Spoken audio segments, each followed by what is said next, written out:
like Director Weiner is here. Director Stanley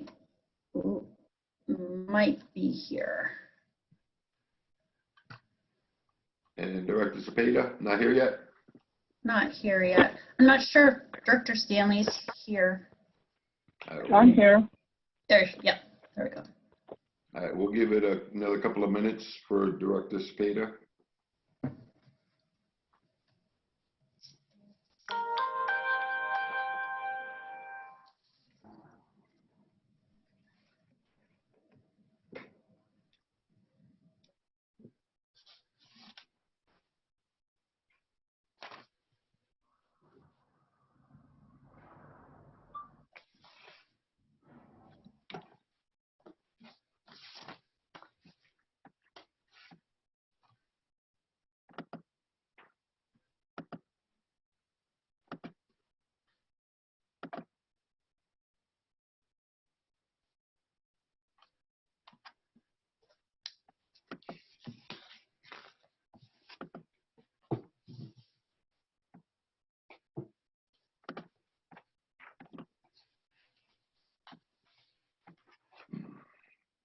Meeting.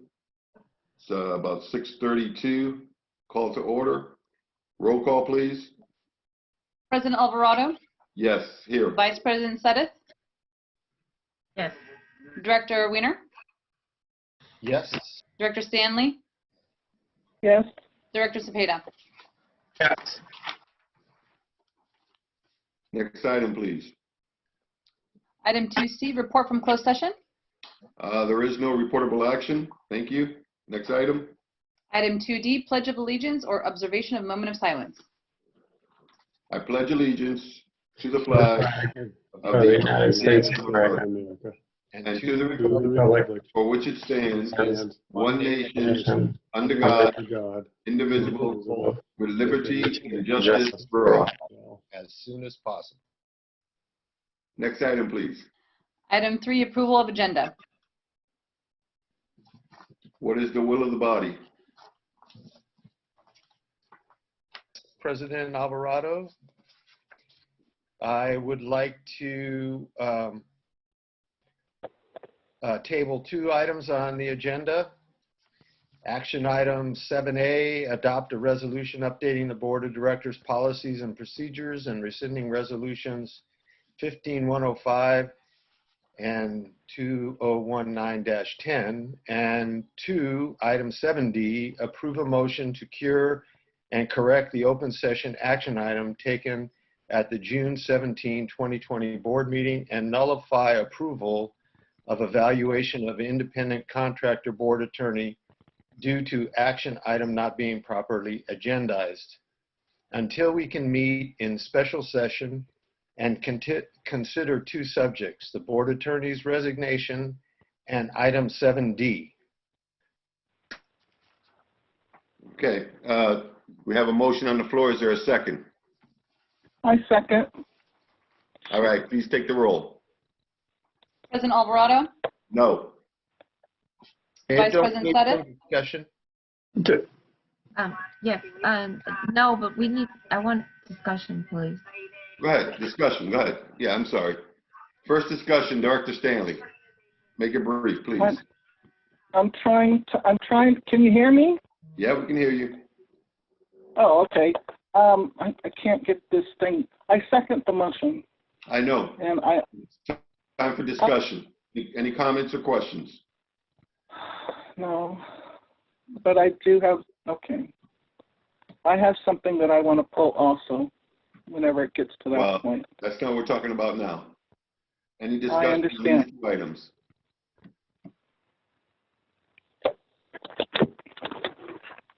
Any That's not discussion on fair. these 2 items?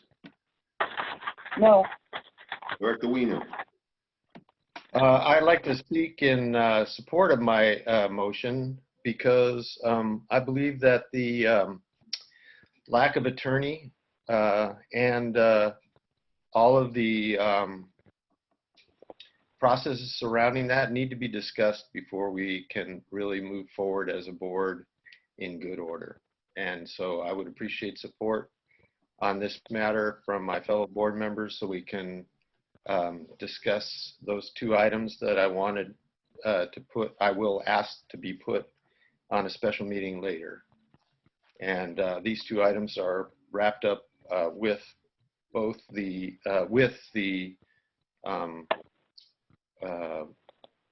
resignation of our board attorney.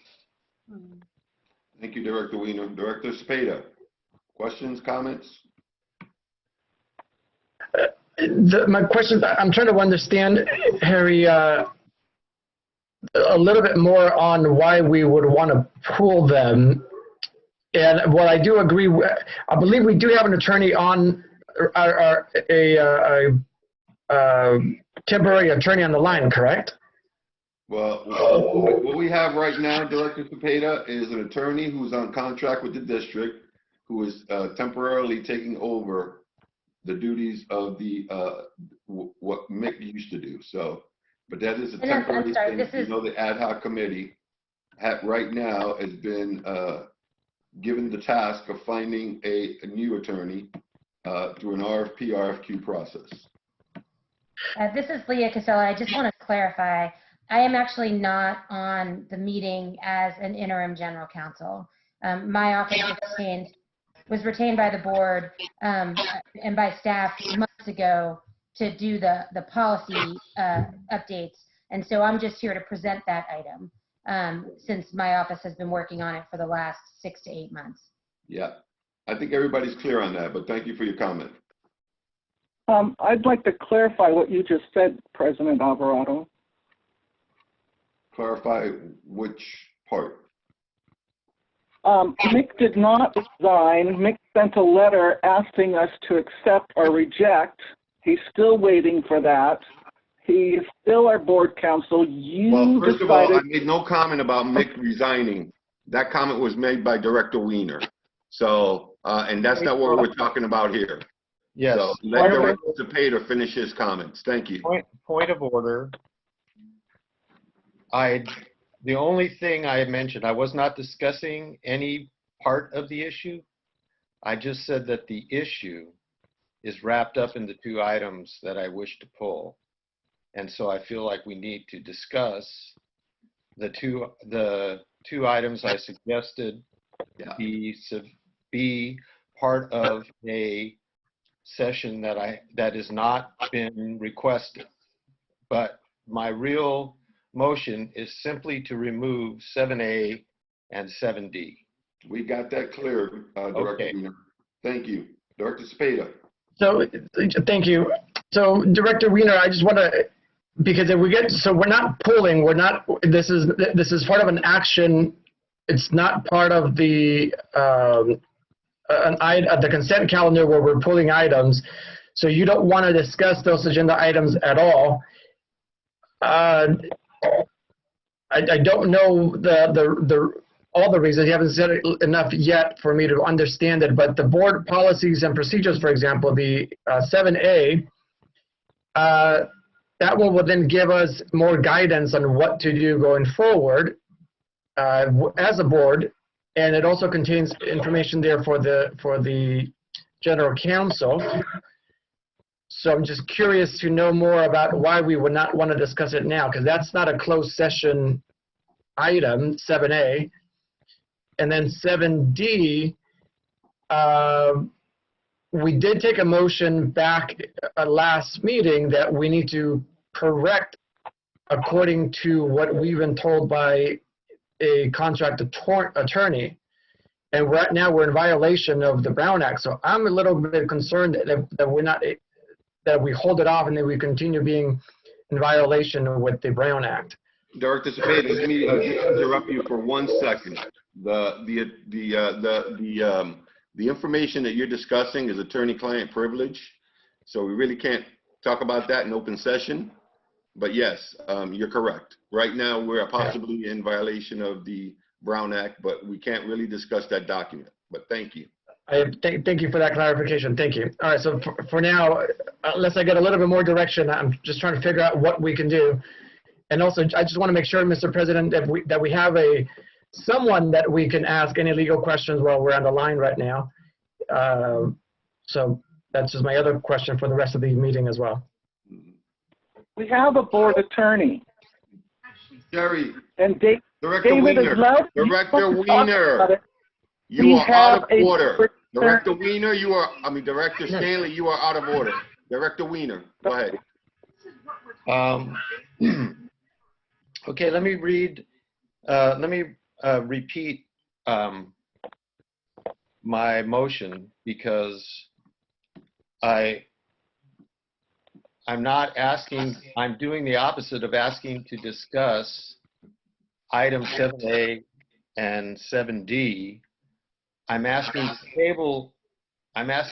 table those two items on the agenda until we have a meeting to discuss two items. One, 7D, which is on the agenda, and 7A, I want to put off until after the discussion of 7D and our attorney's resignation.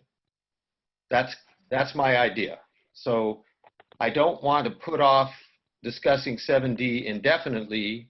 I want to discuss it at another date, and that date I will offer forth a request for a special meeting to discuss that item because I think there's a lot to think about in that item, and I have a different opinion from the attorney, and also a different recollection of what happened. And so I want to have a full discussion of that, and I don't want it to be at this meeting. I want it to be at a special meeting where we discuss that item. So, but I don't want to discuss the items. I want to pull them. So the issue is here. We can't really discuss them here. Yeah, right. So the issue is, I've got a motion to pull two items, and I also will bring forth a request to discuss one of those items and our board attorney's absence from this meeting in full at a soon-to-be determined meeting. So that's pretty much where we're at. I think you're pretty clear. I really can't go into much more detail at this point. Yeah. Because, I mean, all I can assure you is that I have something that the board needs to discuss. And I would like the opportunity to do that in a full session rather than discuss it in this session. So that's the point of my pulling the. Okay, thank you, Director Weiner. Director Spada, are you all set? I think I'm set for now. Thank you. Thank you. Vice President Sutter, please. Okay, so the reason I asked for discussion on this, because this is totally out of order. There was an approval of a motion that was totally done improper, and in order to cure and correct that motion, it has to be done in open session. It cannot be done in closed session. The board has to nullify the approval, and it has to be done sooner rather than later. That is what has to be taken, period. And it has to be done sooner rather than later, which means tonight. It can be pulled to be discussed in closed session, and that is why it was placed on the action calendar. Not something that is up for debate in someone's opinion. This is something that, at the time when it was discussed at the last meeting, this was brought up, and I voted against the thing, and I say that it was improper, and I will say it again tonight. It is improper to again compound the error again with another erroneous thing, to pull it again, to discuss it and make something that needs to be nullified, and to again compound that with pulling it again. So even having this motion to pull it off is wrong. That's 7D. I'm not clear why we're pulling a policy and procedure that we have not even talked about on A, to pull that, to not discuss that. I think that is just another improper action to be taken. If we're going, and why we're tabling that for a discussion. So either one of those that's another that doesn't need to be pulled to discuss later. But 7D in particular is an action that needs to be taken immediately to correct the error that was done. And that's stand by as we did before. Thank you. Thank you. Director Weiner? It is not improper during the agenda item to ask that action items be pulled, placed on a different part of the agenda. That is not improper. Secondly, my request does not include any suggestion as to how the meeting will be conducted, whether in open session or closed session. In fact, I haven't even called for a special meeting yet. But my motion says to pull these items until we've had a special session. So that means that I'm not suggesting we don't discuss these. I'm just suggesting that they don't be discussed now and be discussed in a soon to be declared special meeting and not discussed until we have that special meeting. So I'm not asking to do anything improper. My request is not improper. It is well within the board's purview and my purview as a board member to ask at this point about the agenda to say I want to table a couple of items. That's totally within my purview. So I have to say that you can't call what I'm doing improper, nor is it improper to ask to delay a discussion of an item that must be discussed until we can have a special session.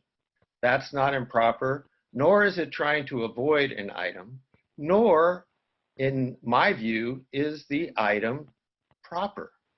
But that is something to be discussed. And you can't go ahead and discuss it now and declare this item 7D to be undiscussable, unquestioned. That is ridiculous. I, as a board member, can question this, and I do. And I also have a legal, hang on, Dave. Hang on, Dave. I don't want to belabor the point, but I think everybody gets your point, Director Weiner. Everybody knows that you're opposed to 7A, 7B. You want to pull from the calendar. You disagree not opposed. With comments, which is fine. We need to move on. David, I'm not opposed.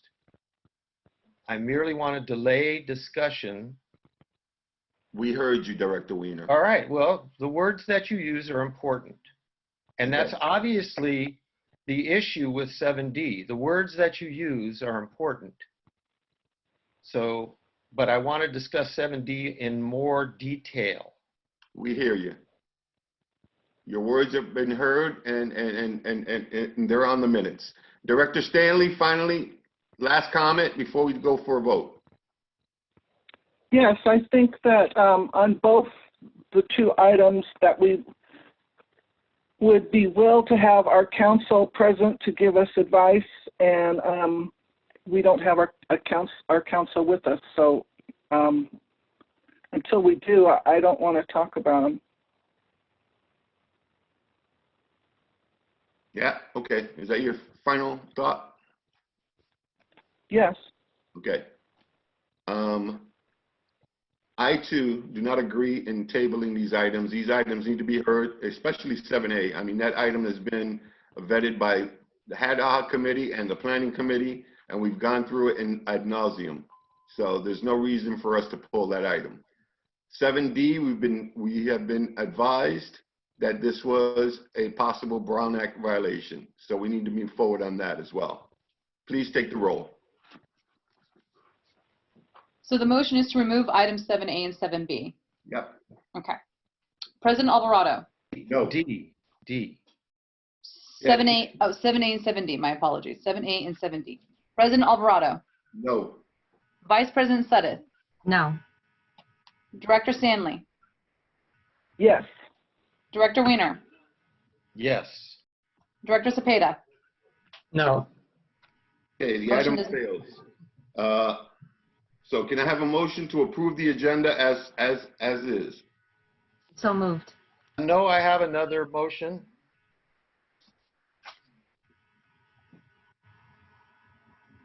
Go ahead, Director Weiner.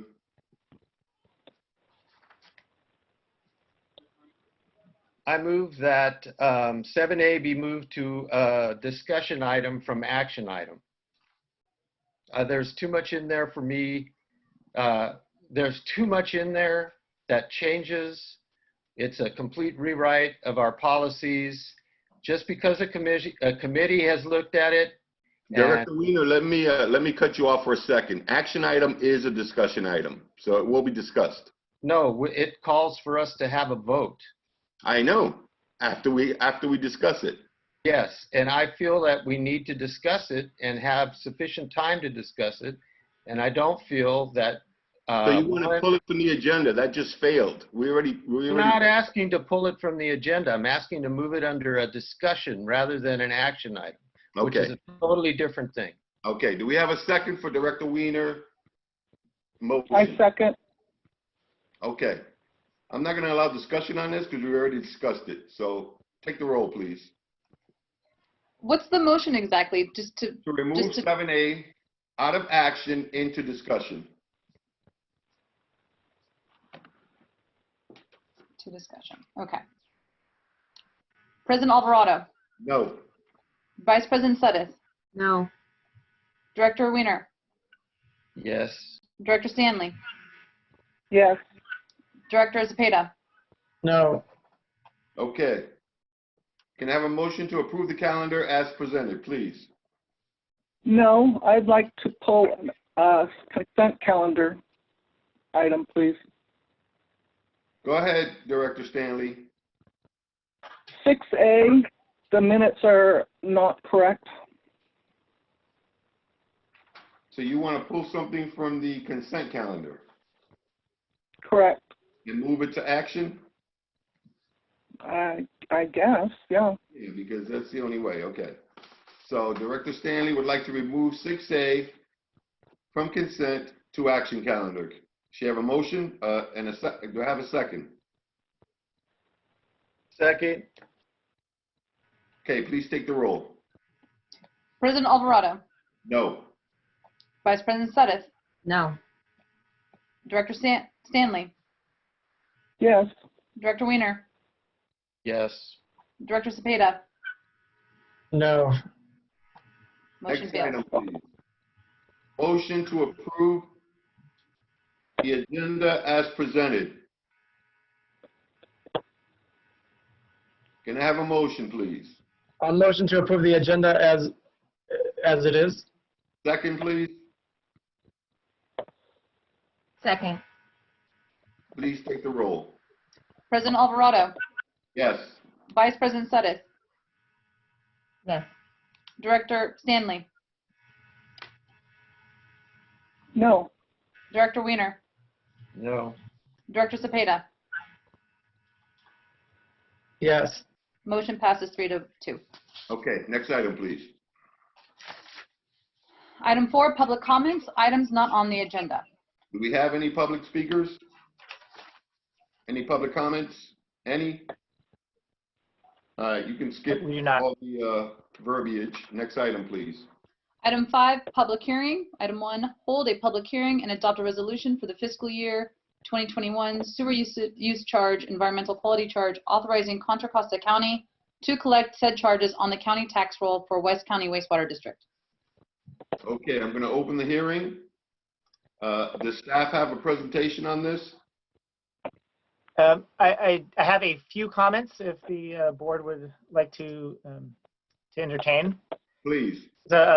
Good evening, President Alvarado, Justin Lovell, Administrative Services Department Manager. Just very briefly, tonight's item is to allow us putting the sewer use charges, which is approximately 86% of all our revenues on the property, on the tax roll and collected through Contra Costa County. And so this action will allow us to do that and collect the revenues for next fiscal year. So that's concludes my brief presentation. Happy to answer any questions. All right, thank you. I'm going to open the public hearing. Do we have any speakers? Any comments? No comments? Any speaker cards? Nothing? All right, so I'm going to close the public hearing, and we're going to start with Director Stanley with any questions. About what? The public hearing that we're doing now, resolution fiscal year 2021 sewer use charge. I don't have any comments. I have no comments. All right. Director Weiner.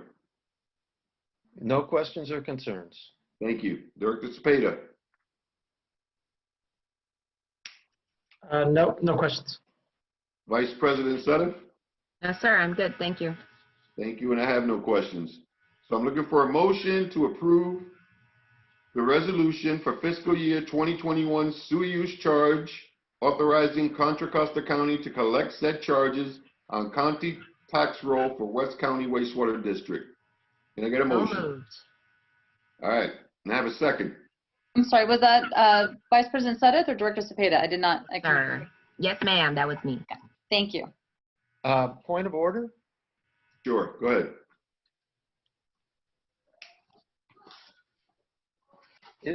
Are we not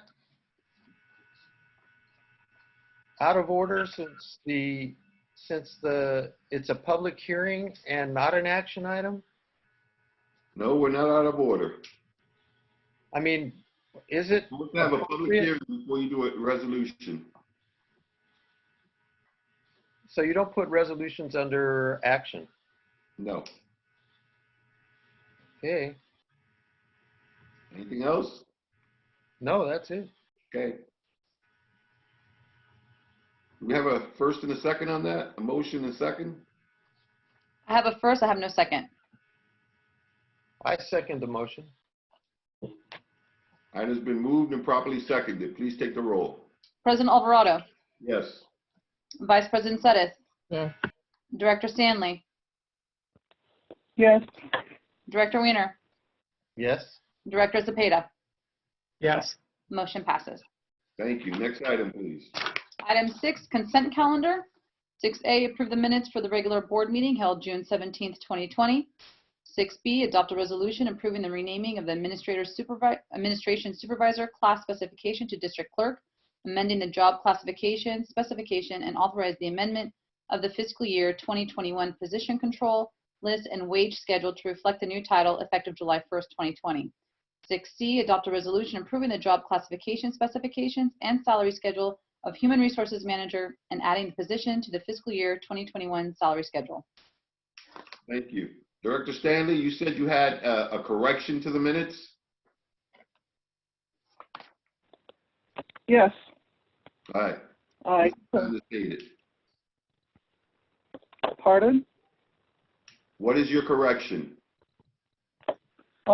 Starting at where it says minus 1326, I believe, is under future agenda items.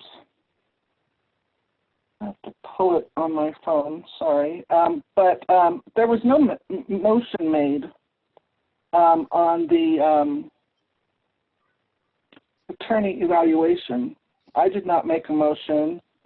I just listed 3 items that I wanted to talk at future agenda. Harry seconded my request, but he didn't make a motion. The first the motion was made was when we got to you, President Alvarado. So the minutes say motions were made and motions were not made. All right, well, that's your interpretation of it. I didn't. put down exactly. If you have a second to amend the minutes, we'll allow it. So you have a second. I second. Okay. Would like to make further changes to that very same minutes. I have Yeah. a point of clarification. Yeah. We already voted to pass the agenda with the consent calendar being as is, so we shouldn't be discussing individual items under the consent calendar. You're absolutely right. Exactly. That is- Exactly. That is My correct. apologies. That is correct. But Yeah. we did take the motion out of order. You're not supposed to address the consent calendar until you get to the consent calendar. So when Sherry said she wanted to remove it under the agenda, that still leaves open the possibility of pulling it again under the consent. And I would like to pull it. And in general, people, it is customary to allow any board member to pull an item off the consent calendar. There is never an objection I have ever seen in any minutes I have ever read, or any witness of any meeting I've attended. I have never heard of where a board member is not allowed to pull an item out of consent. So I am asking that we pull that item out of consent for further discussion. Director Weiner, you're absolutely right as well. Any director can, any member of the public can pull an item off the consent calendar and move it to the action item. So we'll do that. So can I get a motion to approve the consent calendar items B and C? So moved. I'll second make it. the motion. Okay, please take the roll. It's been moved and seconded. Sorry, who was the first and who was the second? Was Director Zepeda? No, I think it was Harry who made the motion, Director Weiner. Okay, And Terry seconded. and Sherry second. Okay. Yep. President Alvarado, Yes. Vice President Suddeth, Yes. Director Stanley, Yes. Director Weiner, Yes. Director Zepeda. Yes. Motion passes. Okay, we're going to go to the next item, which is the action calendar. And we're going to take item 6A, approve the minutes for the regular board meeting. So discussion on that. Director Stanley. Pardon, I'm sorry. Are we talking about 6A? We're talking about 6A now. It's an action calendar. So any questions or any comments or any corrections? Yes, actually, I wrote down I listened starting at minus 13.26 of the recording. What I said, I wrote down exactly. And I had said that I had 3 items. I can I can pull it if you want, of exactly what I wrote down. But I had 3 items that I wanted to discuss, and that was it. And when it got to items, we're talking about, do you have corrections to the minutes? Yeah, the minutes say there are motions made, and there were no motions made. Okay, so that's your contention. And the next, what else? That's it. There was no motions made. Okay. And I wrote exactly what it says. So Okay. if nobody listens to recordings, then, you know, they really can't say approve something if they haven't even bothered to listen to it. All right, so you're saying there was no motions made. Is that it? Correct. Okay. Yeah. Director Weiner? Yes, and I would like to change the language without adding that a motion was made, just near where that statement is made. Director Stanley, seconded by Director Weiner, to put a closed session evaluation of board attorney under Government Code Section 54957 on the agenda is incorrect. I mean, is correct, but there was no motion, and I was merely asking that that item be put on the agenda, and we did not have any improper discussion of it. I merely asked that it be put on the next agenda. The rest was that the president said no, and then the board can override the president's no by majority. And that's what occurred. The president said no, it may not go on the agenda.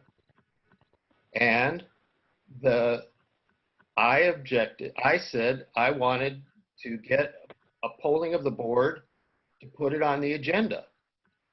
And all I was asking was that we put something on the agenda. And we had a vote. The board overrode the president. and it has not appeared on the agenda, and it's been suggested that there was a Brown Act violation because we improperly discussed. Director Weiner, stick to the facts, please. That's Let's the talk about fact. the Brown Act violation. We already know what's on the agenda. But I am sticking to the facts. I am saying that these minutes are incorrect. Okay, we heard you. And the reason, well, anyway, we'll discuss the board, I guess we'll discuss this again, but I am not out of order by saying that I disagree with the minutes. The minutes are incorrect, and the minutes are supposed to verify that we did not, whatever we did, we didn't follow Brown Act because we had a motion rather than a request to put this on the agenda. Mm-hmm. Okay, thank you. Director Spada? Yeah, thank you. I'm trying to figure out where on the minutes that is. Which page, can somebody point me to it? I'm trying to read that precise language on the minutes. Is it on page 15 of the PDF? I don't see where that's recorded in here. That's. If you read the minutes, it says a motion was made by Director Stanley and seconded by Director Weiner to put a closed session evaluation of the board attorney and on the, near that. And I want to change it to under Government Code Section 54957 on the agenda of the next board meeting. Thank you. And Director Weiner, can you point me? I'm trying to just read it so that I can follow along, and I apologize. I can't find the page so that I can comment on it precisely. Dave, who has the consent, the agenda? Who has the agenda? Maybe I can I share my screen? Yeah, or if you can tell me what page you're looking at. I'm looking at the agenda that was sent to us, and I'm trying to find that precise. Page 16. Page 16 of 136. It's the last item under C, future agenda items. Yeah, page 16. Oh, I was looking for much bigger wording. Thank you.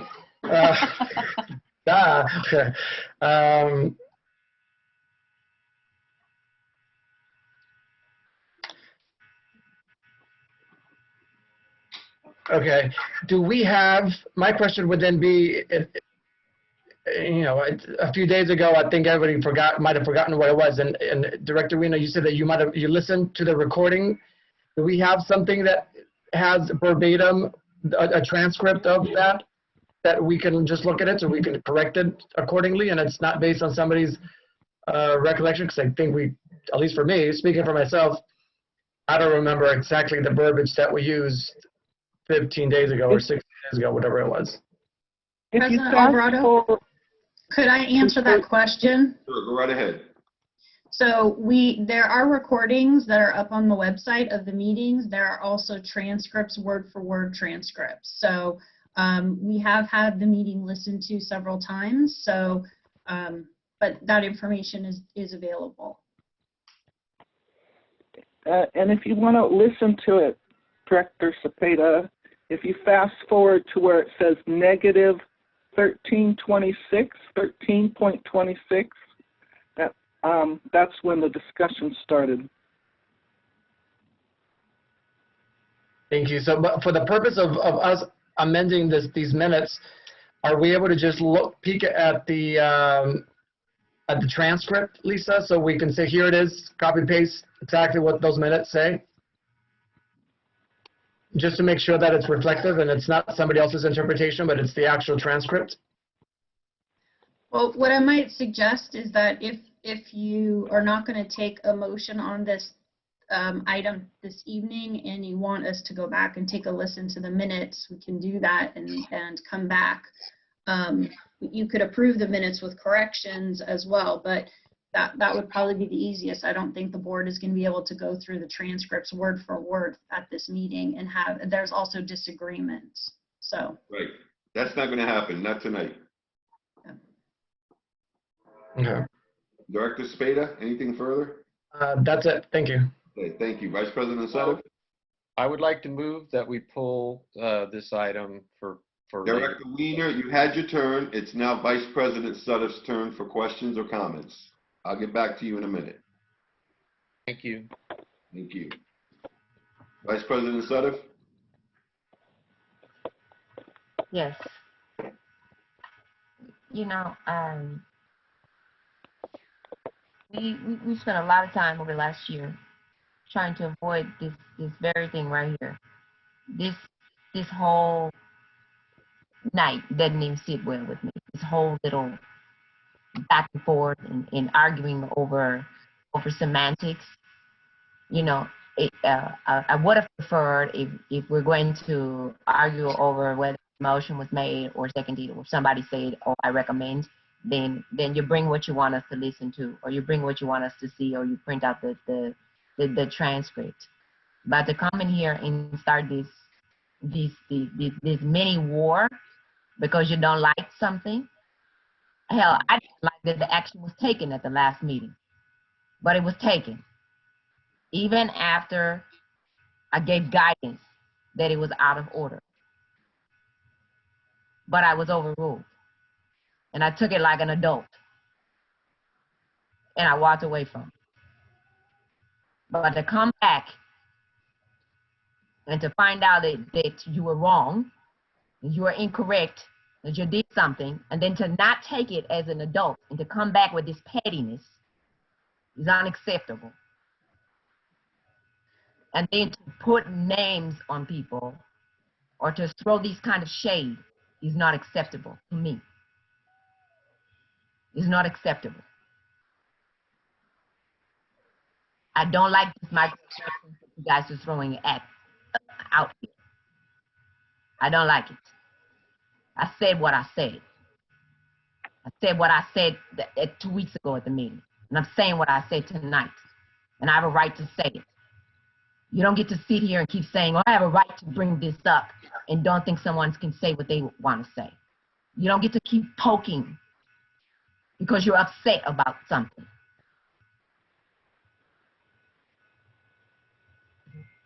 It is what it is. He resigned. It's done with.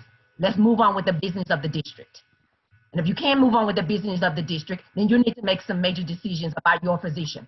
But I'm not going to sit here all night for 3-4 hours picking at different words through this agenda tonight. We're going to move on with the district business. And neither one of you are going to hold us hostage to this. We are going to do the professional work of the community tonight. I got way too much at stake here. There's way too much in this world going on than to sit here and listen to this pettiness. If you got something to say it and leave it alone. But your microaggressiveness, not tonight. Not anymore. Make it relevant. And we're not going backwards. It is what it is. We will abide by the rules and the regulations. And we didn't 2 weeks ago. We did not. So fix it and let it go. Thank you very much. Thank you, Vice President Sutter. I too think that the minutes are reflective of what was said at the meeting. Staff goes through these minutes very carefully. There is a transcript available. So Director Weiner, I'll give you one more second here, and then we're going to go and see if we have a motion to accept the minutes as presented. Go ahead, Director Weiner. I'm using Robert's Rules of Order. I'm not characterizing anybody's behavior. This is not a discussion. This is not a stalling technique.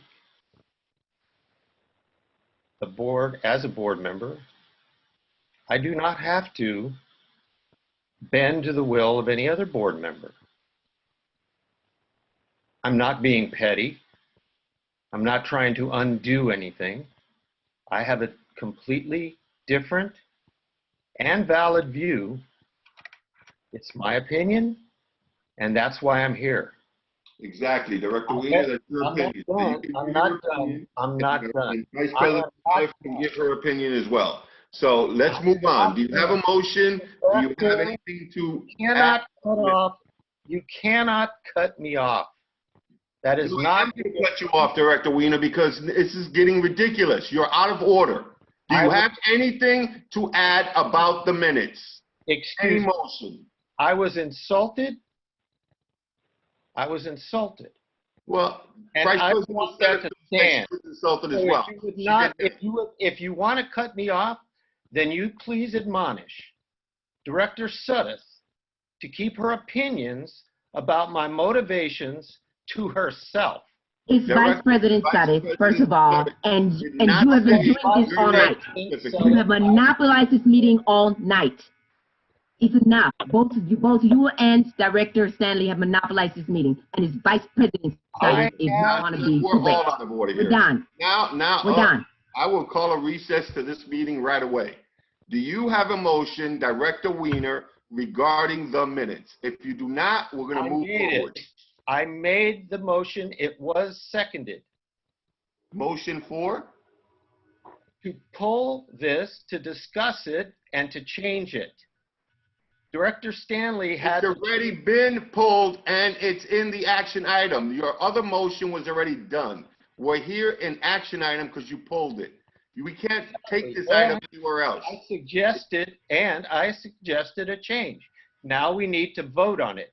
Exactly. That's what I'm looking for. Do you have anything else to add? I do not.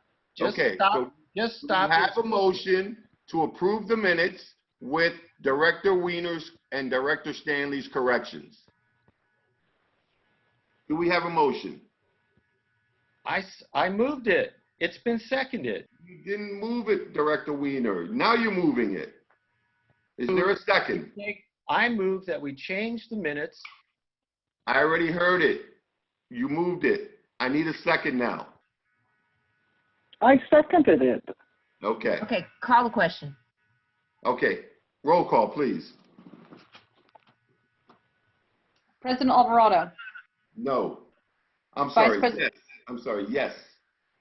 No. Corrections? No. I'm sorry. I'm confused now. No. Okay, so this is to approve the minutes with Director Weiner's and Director Stanley's changes. That's correct. Okay. I don't know. No. Vice President Suddeth, No. Director Stanley,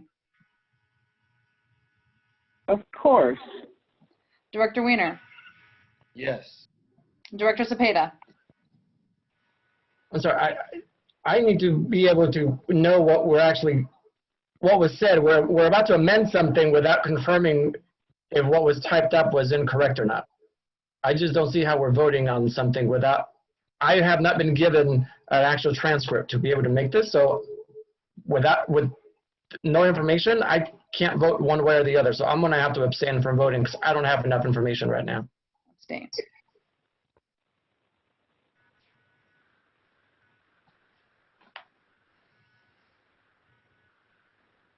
So where Motion are is- we? We have 2 noes, 2 yeses, and 1 abstain, so motion doesn't pass. Okay. Next item, please.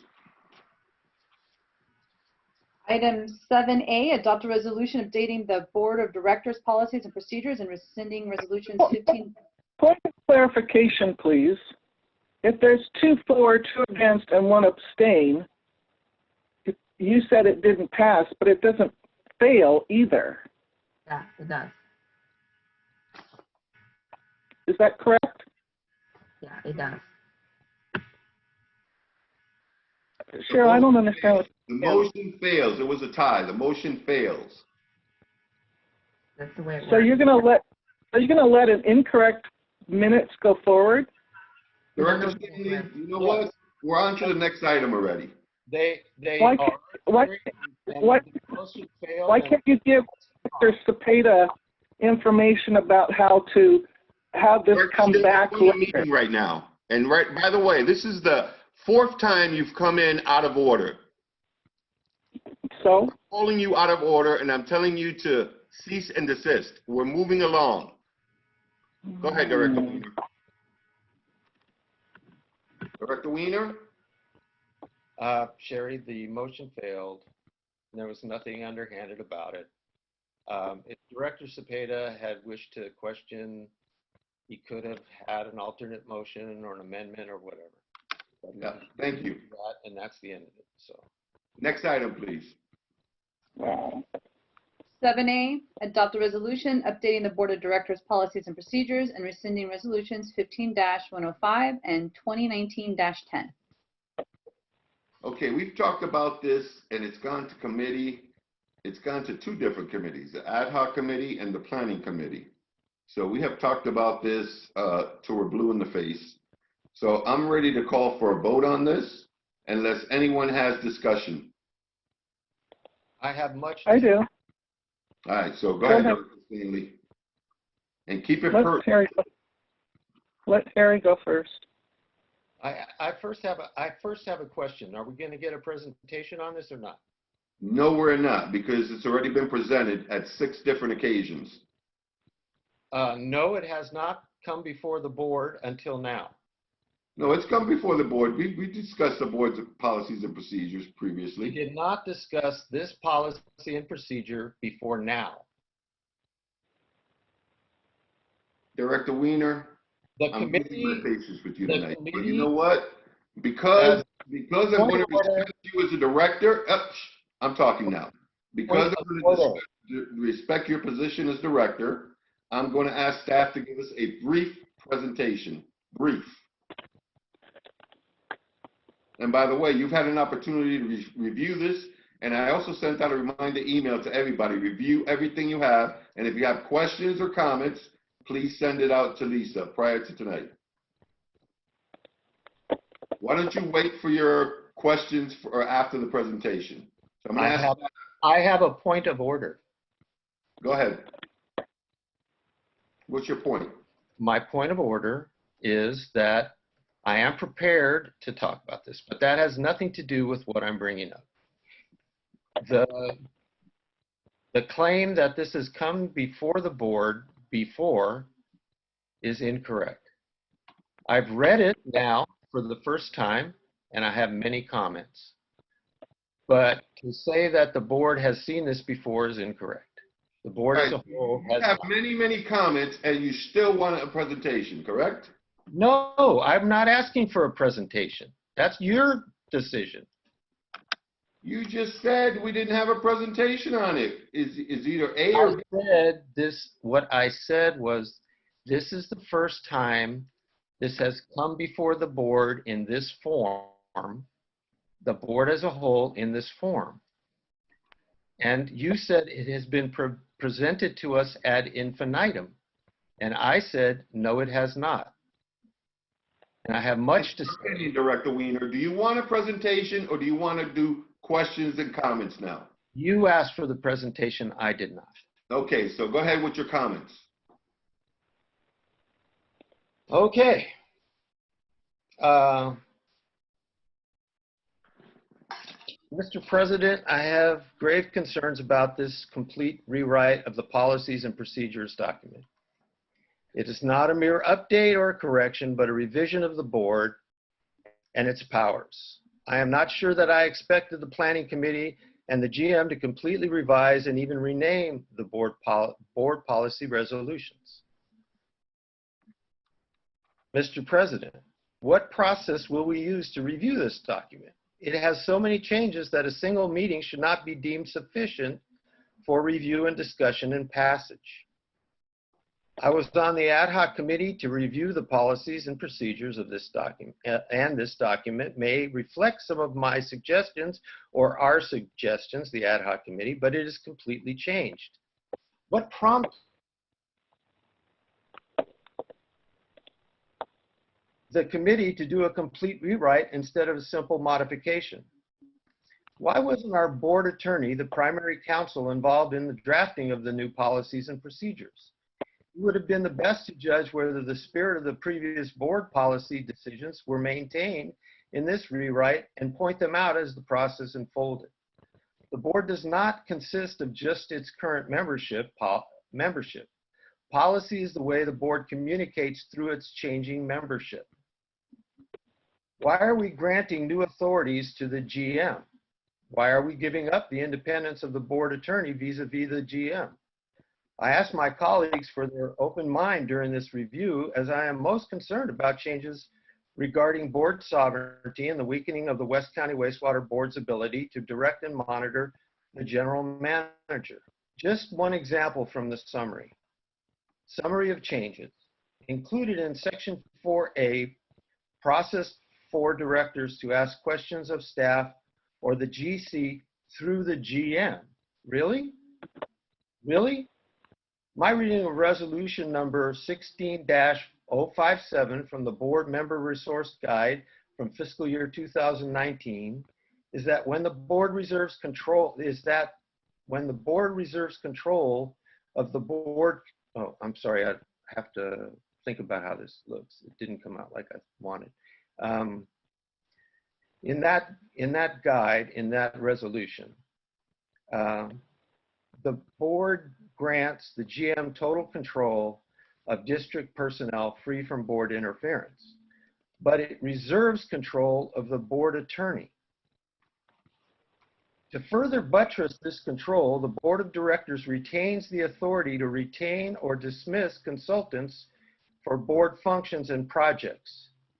The board counsel, of course, is such a consultant. So what I'm saying is that we have a resolution that was printed up in a manual that I received last year, and this resolution 16-057 is not consulted or referenced in the document before us, and it says very clearly that the GM has complete control of the staff, but the board retains control of the board attorney. And that's a very important thing. And furthermore, they said that this resolution says that the board retains the authority to retain or dismiss consultants for board functions and projects. It does not check with the GM to do that. The board retains authority to do that. And this document changes that without changing the resolution or even referring to the resolution. And this resolution was handed to me in a document called Board Member Resource Guide. Now I'm telling you that there's some serious stuff going on, and just because you invested time and effort into doing the right thing doesn't mean that you didn't make mistakes. And so I think we have to really seriously pay attention to what I'm talking about. And I really disagree with directors who wish to say that I'm trying to waste the time of the board. I am by no means trying to waste the time of the board. I am trying to protect the board. So I'm not even close to done. I have many, many more comments. Director Weiner, can you Yes. speed it up, please? I can't speed it up. They want to coin in as well. Dave, I can't speed it up. I asked to pull this item so we could spend more time on it. I have 3 pages of comments on the changes, and you have asked me to go through them. Well, you know what? If for future meetings, Director Weiner, if you have 3 pages of comments for the board, you need to send that out to staff so they can circulate it to the board. So you're not at the board wasting our time with your comments. 3 pages is ridiculous. It really is. Dave, I was given this agenda on Friday, and I have spent since Friday working on this up until 5 minutes before our closed session. So I don't need you to admonish me about paying attention or doing my job. I did my job. I was unable to get it done in time to send it ahead of time.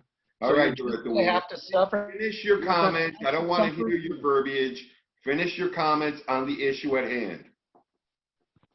Excuse me, President, but I feel like I'm being attacked unwarrantedly, and I don't like the tone that I'm being approached. I Well, am Director Weiner, I apologize if you think my tone is out of order, but I think that you're out of order tonight. So How is that? continue How with is your that comments. I'm out of order? If you don't continue with your comments, I'm going to cut you off, and we're going to move on to the next speaker. So Fine. that's your option. Fine.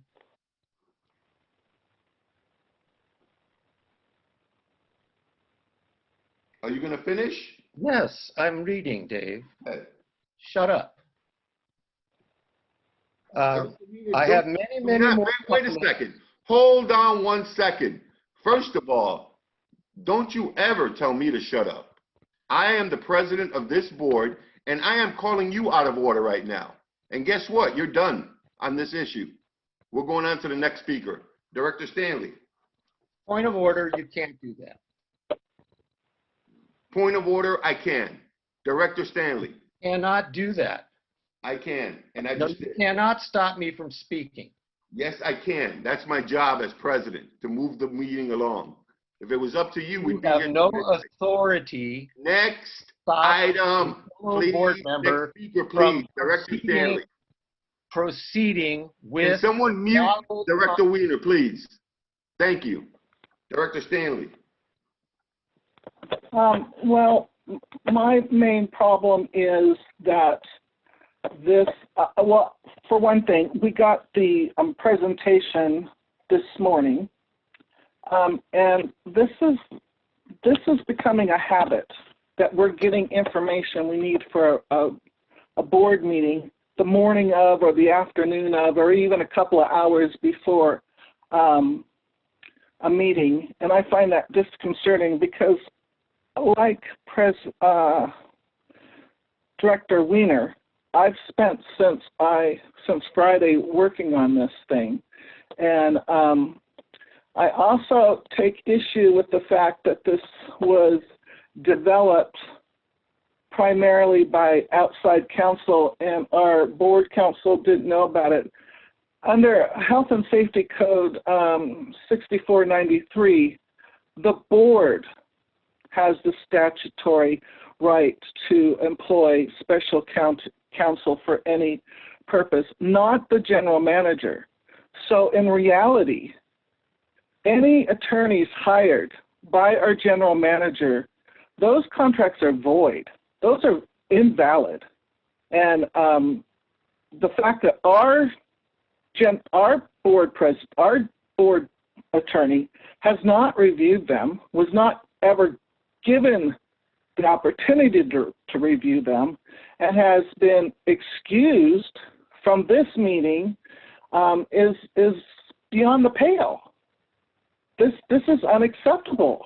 We're not talking about the board attorney who resigned. We're talking about the board. No, we're talking about the fact that another attorney was hired to do this work. An attorney who's not our board attorney. An attorney who does not know our board. Or how we President feel Alvarado, about it. point of order. Are we talking about, point of order, are we talking about the policy or are we talking about something else? Move on to the policy. If you have no further Talking comments about on the policy, I'm policy. going to move on.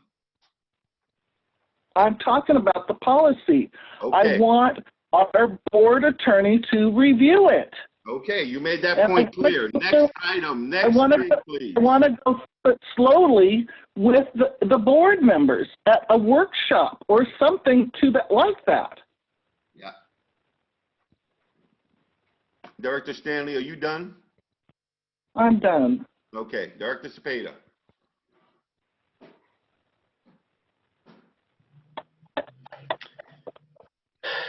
Well, okay. Well, I was part of both committees, and being part of both committees, I had the opportunity to look at the policy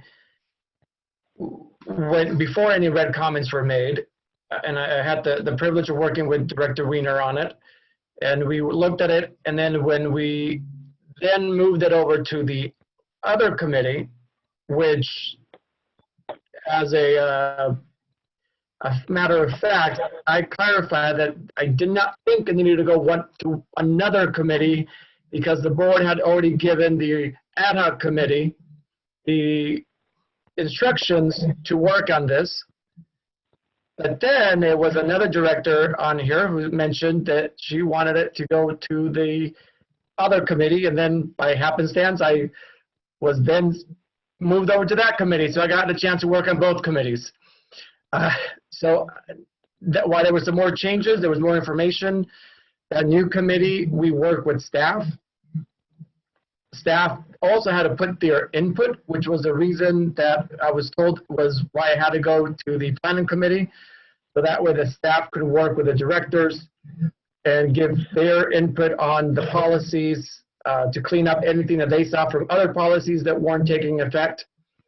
And then looking at, and Director Wiener, I only heard some of the stuff that you were saying, but one of them was in regards to the GM responsibilities.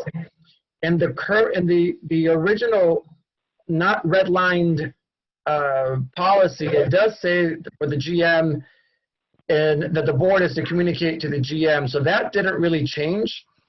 We worked on that specifically a little bit more because it wasn't currently being followed.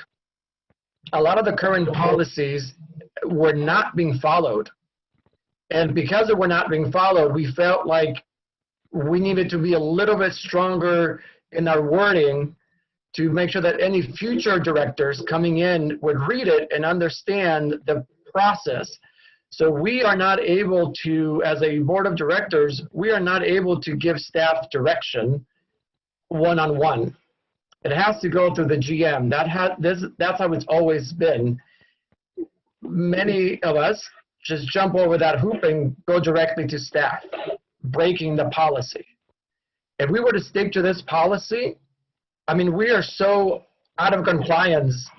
No matter what we say, we're out of compliance. If we want to talk about our current or our current former attorney, he was supposed to be part of this committee, but he failed to show up because this committee was a board meeting because we broke another policy that said the committees were supposed to be 2 individuals, and if we have more than 2, it has to be a board meeting, and we always had more than 2. And it was put out there to the public that it was a regular board meeting. And our attorney failed to show up. But we didn't do anything because we were breaking so many of the policies that one broke the other, that fixed the other, that broke the other one. So now that we need to figure out what we're doing, and if there's anything else to add to make this policy more clear, to make this policy have a little bit more teeth, it's something that we have to move forward with.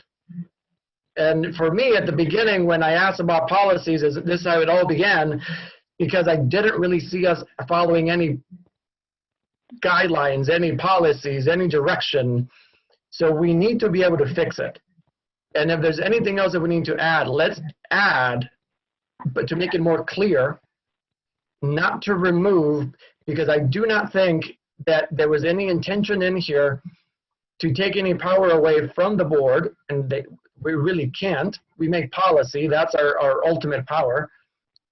It was just more of a clarification. So if we can clarify anything else, I welcome it. If we can make it better, I welcome it. And any other information, Harry, thank you for having 3 pages of notes. I would love to see them so that we can make this policy better. And again, I'm thinking ahead for future directors. What can they read that they can know that when they're going policy and number down, that it makes sense and that there's no gray lines? We have, we're 50 shades of gray because no matter which way we're going, things were just not very clear. And it has to be clear. Many of us are not following the current policy. Before we even adopt this one, if we looked at the current policy, it's not being followed. It doesn't have any numbers, or I guess it does. I'm looking at it right now. It's got some numbering, but we're not following many of these items. So we have to just clean it up. And I look forward to hearing. I have no other comment on cleaning this up because obviously I've worked with 2 committees on this already. Yep. But I would love to be able to hear from more of the directors on what else we can do to make it better so that we can have something to move forward with. So thank you. Thank you, Director Spada. Vice President Sutter? Thank you, Director Cepeda. I think he pretty much summed up the process. It's interesting that these comments are coming in because most of this work was done in a committee that Director Cepeda and Director Weiner spearheaded before it came to us. And some of the changes that were made were really cosmetic in nature to match up these policies and some of the administrative things so that we could clean up what had been a long time coming. We've been talking about this for well over 6-9 months, that there was a disconnect between policies and procedures that needed to be cleaned up. And we've been asking staff to do this work. And so what they brought back to the committee was this cleanup. That's what we were approving. What I'm not appreciative of is this I'm gonna go back to the word, this aggressive type and this microaggressive type of we didn't do something or the words that were just, and I'm gonna repeat them so that I don't get them wrong. That's or admit that you made a mistake. Or we didn't make a mistake. There was no mistakes made. No. We asked staff to do the work. Staff did the work. We approved the work. And we're bringing it forth to the board as we were told to do. The ad hoc committee did its work. Both ad hoc committees did the work. The committee that Director Weiner was on with Director Cepeda, the committee that Director Cepeda and I were on, we did the work. There's nothing written that says that we have to have a particular person to tell us how to do this work. Some of these comments that are being made, whoever is giving you guidance on it, don't matter to me. We made the decisions. And so we knew what we had to do to bring back to this board to make these decisions. It is interesting to me that when we're sitting in these meetings, no one can recall anything.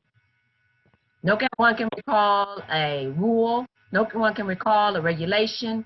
No one can recall a stipulation. When we sat in these meetings, and Director Stanley has been to many of these meetings with us, can't recall anything. Where is this written in the rule? Where is this written in a policy? I don't know. Even when the board attorney came to one of our planning meetings, could not give us the guidance we asked for. And now all of a sudden, at tonight's meeting, I'm hearing all kind of regulations getting quoted. I'm hearing all kind of numbers getting thrown out. Everybody's an attorney tonight. Interesting. Everybody knows the regulations and the rules and the numbers and can quote me law. But when we needed it, nobody knew it. But you weren't sitting on these ad hoc committees when we were sitting here for hours and hours and hours and doing the work. And the planning committee for hours and hours and doing the work. I didn't disparage the work that the ad hoc committee did for us. We took it, and when it was our turn to do the work, we did it. When you sat on the planning committee meetings, when you sat in on those meetings, that was the time to have these discussions. You don't take the work that the staff has been doing. You don't take that and slap people in the face and tell them that their work is worthless. And that's what you're doing tonight, by telling them that their work is worthless and that is not, that they have spent their time doing nothing. That's what you're doing tonight. There's been a lot of hours and time and effort and energy putting it into here.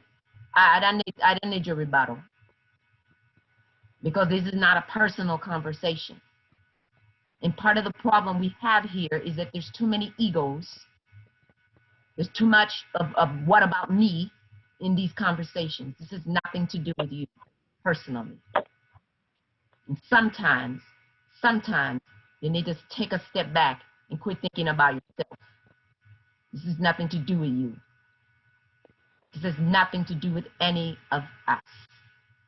Not one time you heard me say my name when it comes to these policies and procedures. Every time I talked about us and the committee. This has been committee work, and we have leaned on the staff to give us direction. We leaned on the staff to say what is most appropriate for the district. Can you give us some guidance on what the district actually needs? What is it that they actually do so that we can improve these policies so that it actually works in practice? What is the most pragmatic way to get this done so we can bring forth the best recommendations for the district? Not what Cheryl wants, not what Cesar wants, not what David wants, not what Harry wants, not what Sherry wants, and definitely not what a board attorney wants. What works best for the practice of the district to serve the people? That's what each of us said we wanted when we ran for office. All right, thank you. I don't care about your comments. I don't care about your comments. What I said was we work together and then we bring the recommendation to the board, which is what we did. And I stand by our work, and that's what we are recommending tonight. We are recommending that we accept these recommendations as brought forth by the staff. Thank you very much. Thank you for all of your hard work. Cesar, I appreciate you working on this with me. And thank you to staff for all of your hard work in helping us muddle through all of the myriad of paperwork to get to this point. I appreciate all of you. Thank you, Vice President Sutter. Director Weiner?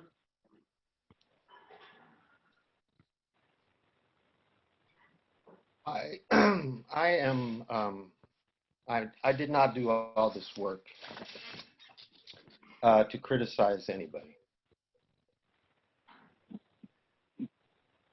The function of the board of directors is legislative and judicial. That is the actual function and purpose of a board of directors. The board of directors is an arm of the public. The public has sovereignty in all cases. That's the whole point of the Brown Act. I'm here doing my job. I'm here representing the public's interest, and I am their representative, just like every one of the other board members. And I have a vote like every one of the board members, and I have a right to express my opinion regarding these matters. And being a lawyer actually is part of the job of a board member.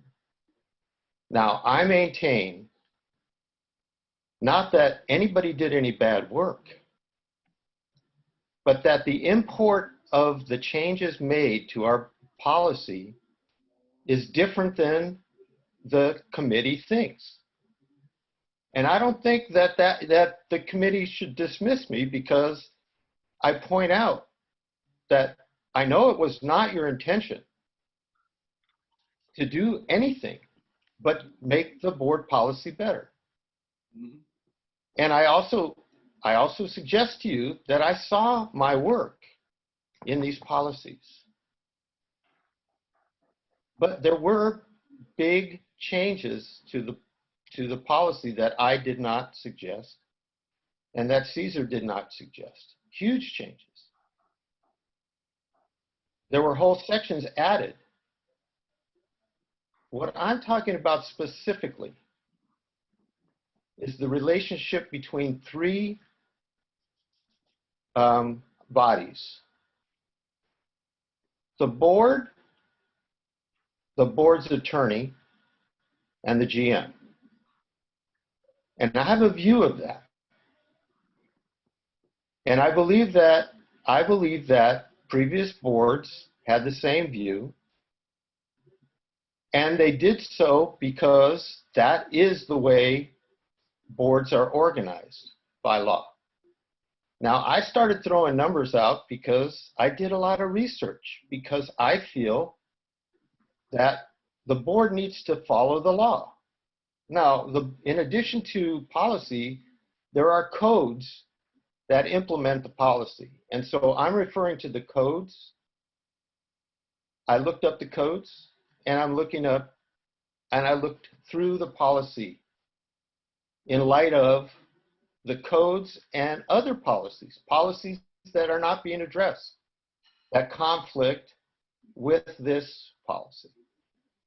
And I'm asking for my fellow board members to seriously consider what I'm saying, because I believe that not your intention, but the changes made really affect the relationship between the general manager and the board, and the board and its attorney. In fact, when you guys took over the changing of the policy called the lawyer that represented the board attorney, and now it's called general counsel. And there seems to be an opinion that the general counsel is the same thing as the board attorney. And I'm saying that that is not the case. And I don't think there was any I was not part of any discussion about that matter, because I assumed that the committee would come before the board with a recommendation, and then the board as a whole would be reviewing the documents that the committee produced. And I believe that is the order of events, and that is within Robert's Rules of Order, and that is also within the current policies. That's exactly how it works. The committee brings their recommendations to the board, then the board discusses them, and then votes to accept them, change them, or whatever. And I'm here to do that. I'm here on serious business. I'm not here to waste time. Now, the board has obligations to follow the law. They get to make law. That is part of our job. We get to make law. But our policies say we must remain within laws, and we must remain within the policies that the board has already written. And unless we change those policies, then our policy is invalid. And I'm not saying this because my intention is to criticize the work of the committee. I'm here saying that because it is true. I'm not on a personal vendetta. Director Weiner, can you finish your comments, please? Because I still haven't commented myself. And I still want to address the attorney. I understand you, Dave, but it doesn't seem to me that the board is willing to take my testimony seriously. I'm sure you're wrong there. I'm sure the board is taking everything you say seriously, and we really need to move this along. But there are serious flaws, legal flaws, and I intend to point them out. But I'm unable to because it takes too long to point them out. And I think that's first of all, Director Weiner, you're not a lawyer to give us your legal opinion. I am indeed acting as a lawyer. Legislative is what our role is. We are legislative in. That doesn't make us attorneys, Director Weiner. I'm going to cut you off right here because you're out of order again, and finish my comments. Dave, I don't know how that I can bring the law to bear on this, but I do believe. You're not a lawyer, Director Weiner. I'm going to ask the lawyer that's here working on this with us some questions. If you would just back off and let me do that. Let me do my job. Will I get to ask him questions? You get to ask him, not him. You can get to ask Leah Castilla, who's working on this, not him. Is she a board attorney? Have we appointed one? No, we don't have a board attorney. At this point, our board attorney resigned. We have attorneys that are working for the district that are on contract.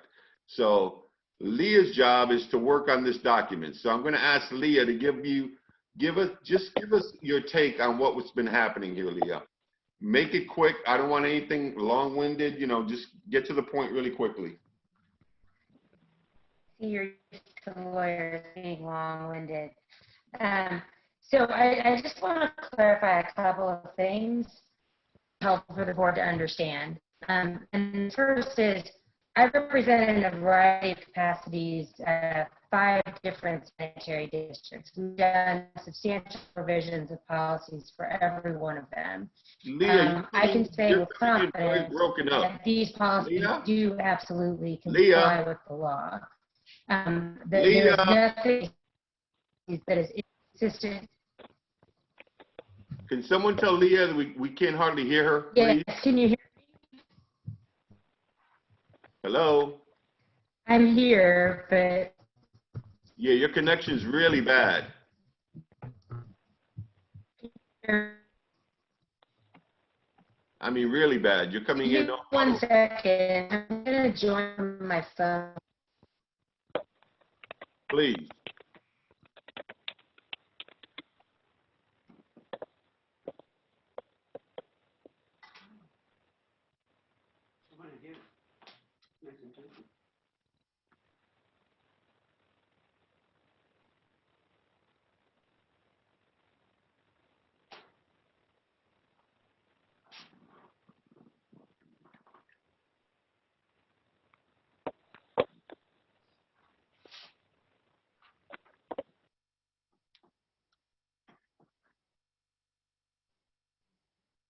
Leah?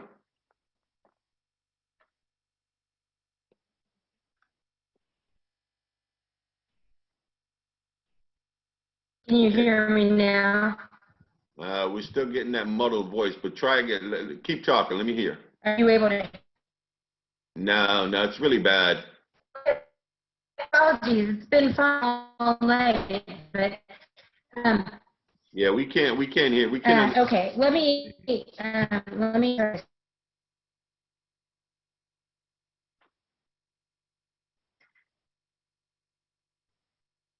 Well, in the interim, while we're waiting for Leah, I just want to give my thanks to staff and to the ad hoc committee and planning committee for their work on this document. I know you guys did some good work with this, and I reviewed it. Hold on one second, Director Spade. I'll be right with you. And like I said, I really appreciate the work and the time that you put in. Go ahead, Director Spade, while we're waiting for Leah. Thank you, President Alvarado. I guess the question is, what is the ultimate process? Because if the process to adopt this new policy, are we going to just make a motion to adopt it all as is? Are we going to make a motion to adopt pieces?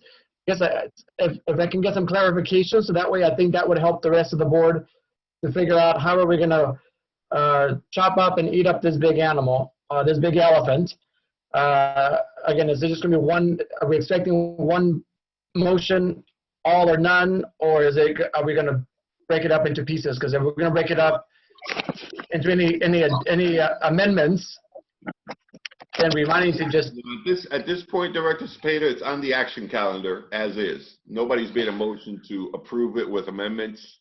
So right now, what we're listening to is a presentation on the actual policy, and that's what we'll be voting on later, unless somebody comes up with a motion from the floor. So I've joined from a different device. Can you hear me now? You're good now. You're good. Okay. My apologies. I really am sorry for that.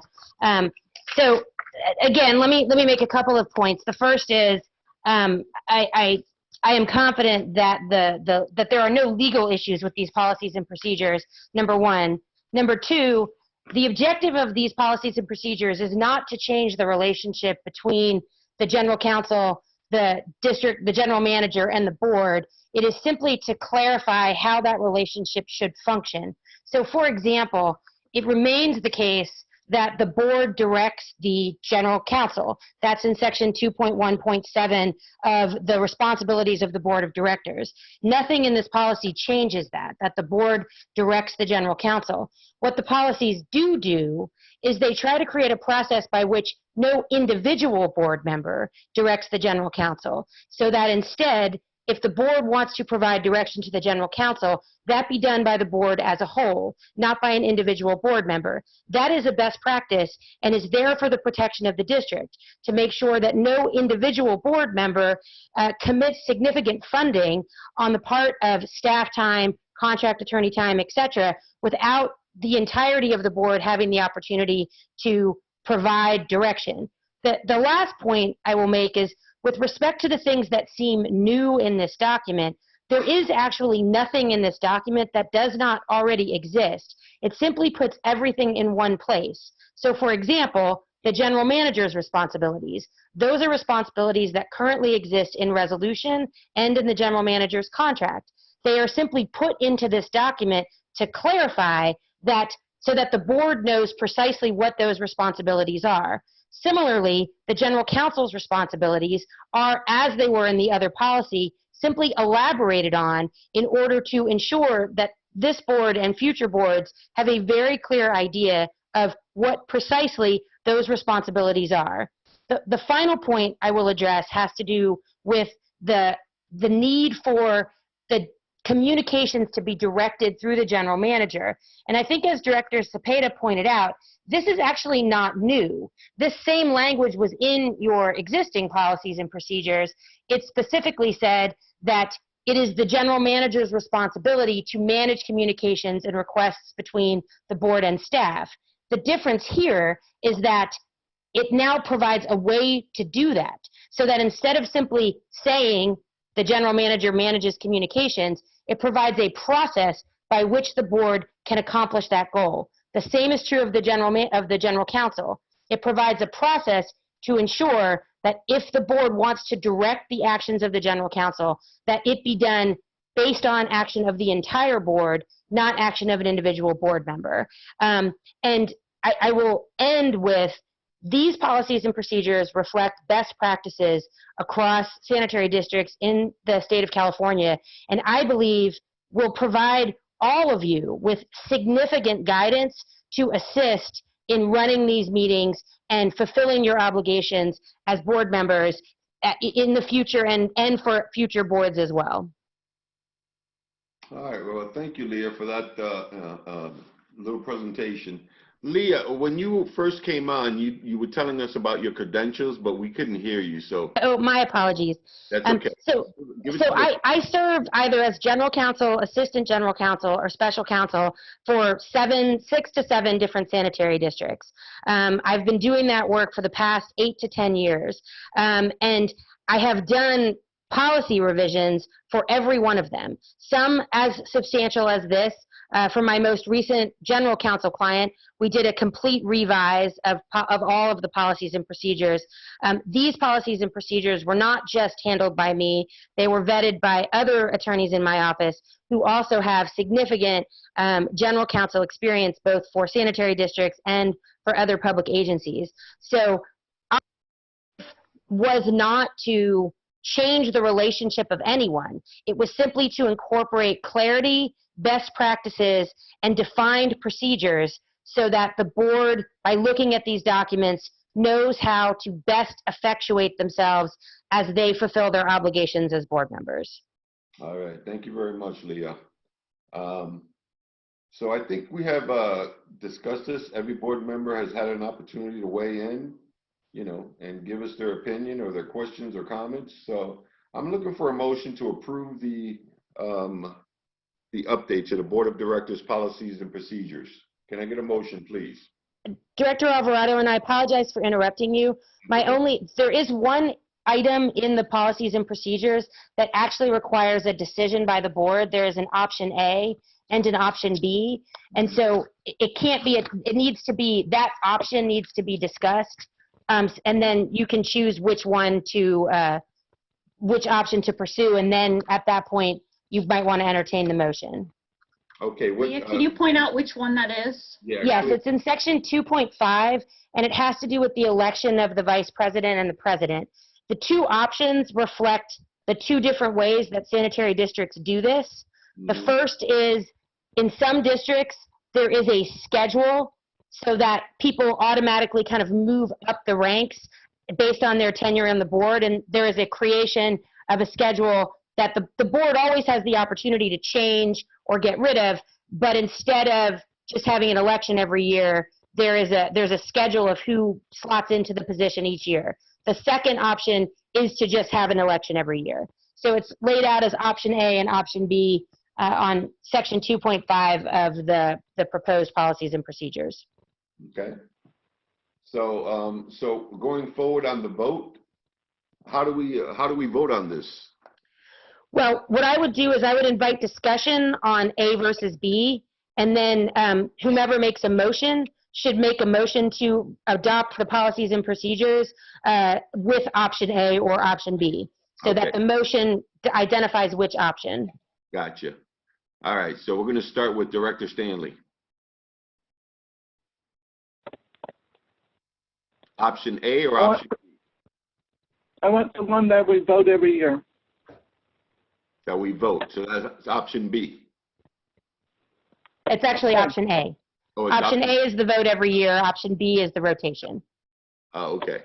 Option B is a slide in, Yes. correct? All right, Director Cepeda? Option A or option B? Oh, didn't know it was coming up so fast. Director Weiner. I skipped over Director Weiner. Sorry. All right, perfect. Gives me time to.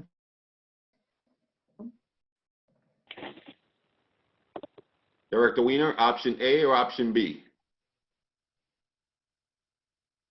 You're muted.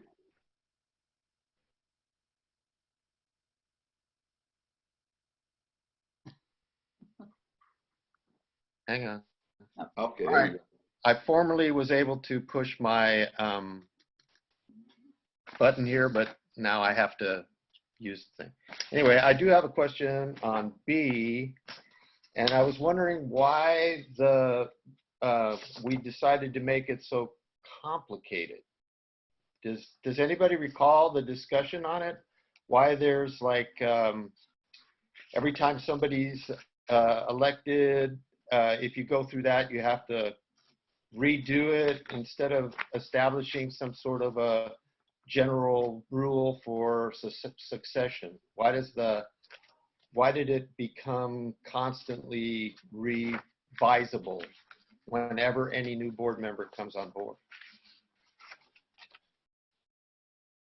Any comment on that, Lisa or Leah? Yes, I prefer personally an election every year.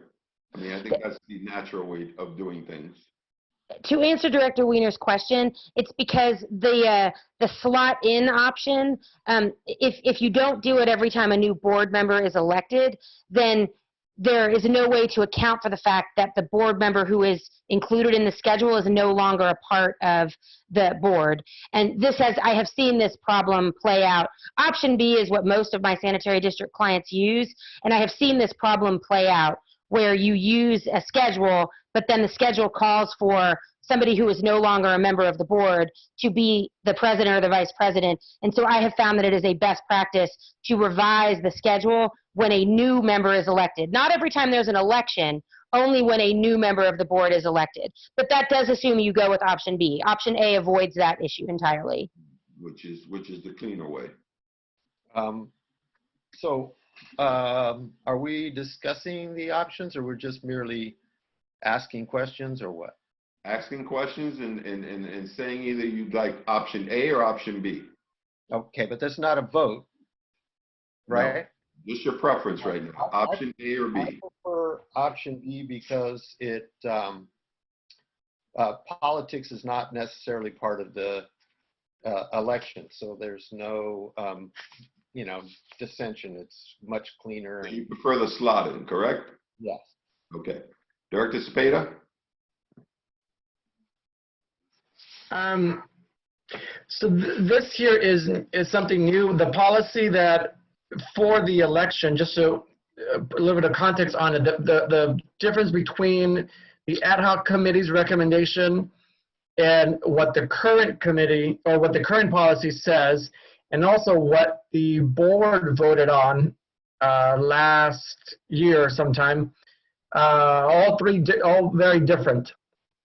So this is a brand new recommendation because we needed something else, and this was a recommendation that is not being put in front of us. So it doesn't match what we had for the ad hoc committee or anything else. But if I was to go with one, what most cities go with, for example, those bigger agencies, what I've seen is option B, where they have an ascension. So that way you kind of know who's going and people can get ready to ascend, and they look at it and saying, okay, you've been here for X amount of time, you should be the next board president, or, you know, et cetera, et cetera. So they have that ascension. Seeing what I've seen before, maybe option A is the best for us right now. Okay. So maybe that might be more where I'm leaning towards, but Right. you know, this is what I've seen with most cities, Yeah. most other agencies. Okay, thank you. Vice President Sutter? Option A, option B?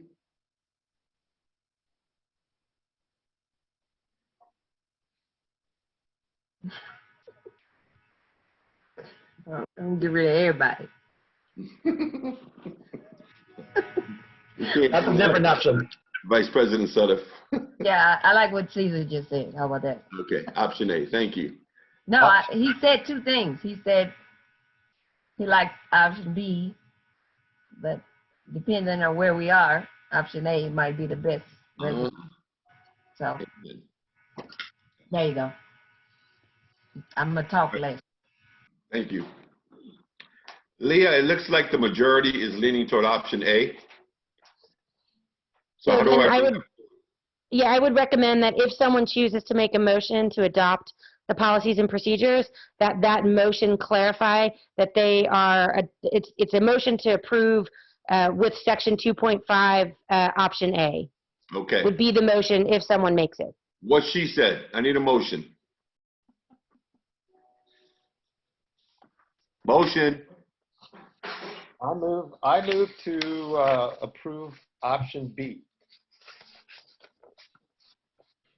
Okay, no, that's not that's not what I'm looking for. I'm looking for a motion to approve item 7A, the board and policies, which will include either option A or option B.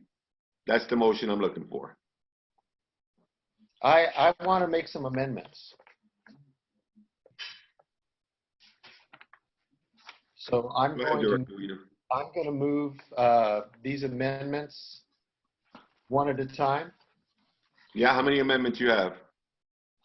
I have about 5 or 6. Okay, go ahead. My first amendment is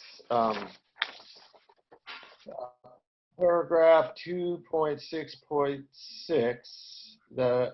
I move that we broaden advice from council. I think it's too narrow. Okay. I move that an individual board member be unrestricted in their board-related queries of the board attorney. All right. Continue. Director Reader, I'm sorry. Can you give that number again? I'm trying to follow along so I can see where it's at. 2.6.6, paragraph 2.2.6, 2.6.6. 2.6.6. Thank you. And then we're going to go from that verbiage that's there now and you're suggesting a different verbiage? Yes, I move that an individual board member be unrestricted in their board-related queries of the board attorney.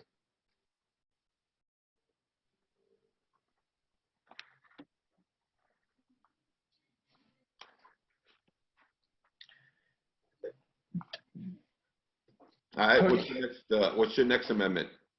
Mr. President Alvaro, may I ask a question? Sure. Or clarification? As we go about, since Director Reno doesn't have that many, and even if he did, I think we should still hear them because we want to amend, again, to make this policy better. Can we get some background on it or some clarification from Leah on if we can do some of these? So that way we can start voting these out. Otherwise, I believe that if Director Wiener goes through all of them, by the time we go to the fifth or sixth one, we're going to forget what the first one was. So may I make a suggestion that we take one at a time and then So discuss if I may, it? if I may make both a legal suggestion or a process suggestion and then a substantive comment. From a process standpoint, there is actually not currently a motion on the table to approve the policies and procedures. President Alvarado was seeking that motion when Director Wiener asked to make amendments. So we are still in the discussion phase. What might be the best process for you all is to have Director Wiener present the amendments that he would like to make to the policies and procedures, not in the context of a motion, so you don't vote on each one, but simply as a discussion item. And then if the board is in accord with those requested changes, then you would eventually make a motion to approve the policies and procedures as amended. That would be the process way to do this. Substantively, there is nothing legally wrong with his suggestion, although I think the first version of it asked that there was a limiting feature for board-related business so that directors are unrestrained. I can't remember the exact answer or the exact language. Yeah, But that it would be for board-related business. That's fine. That is a legally appropriate amendment. My general belief is the only concern about that is it does mean that individual board members can take a significant amount of staff time without a consensus of the board. Some boards do it that way, and some don't. That's a policy choice for you all to make. Yeah, that was me who had that concern because I expressed the concern that we didn't want any one board member using the board attorney as the personnel attorney.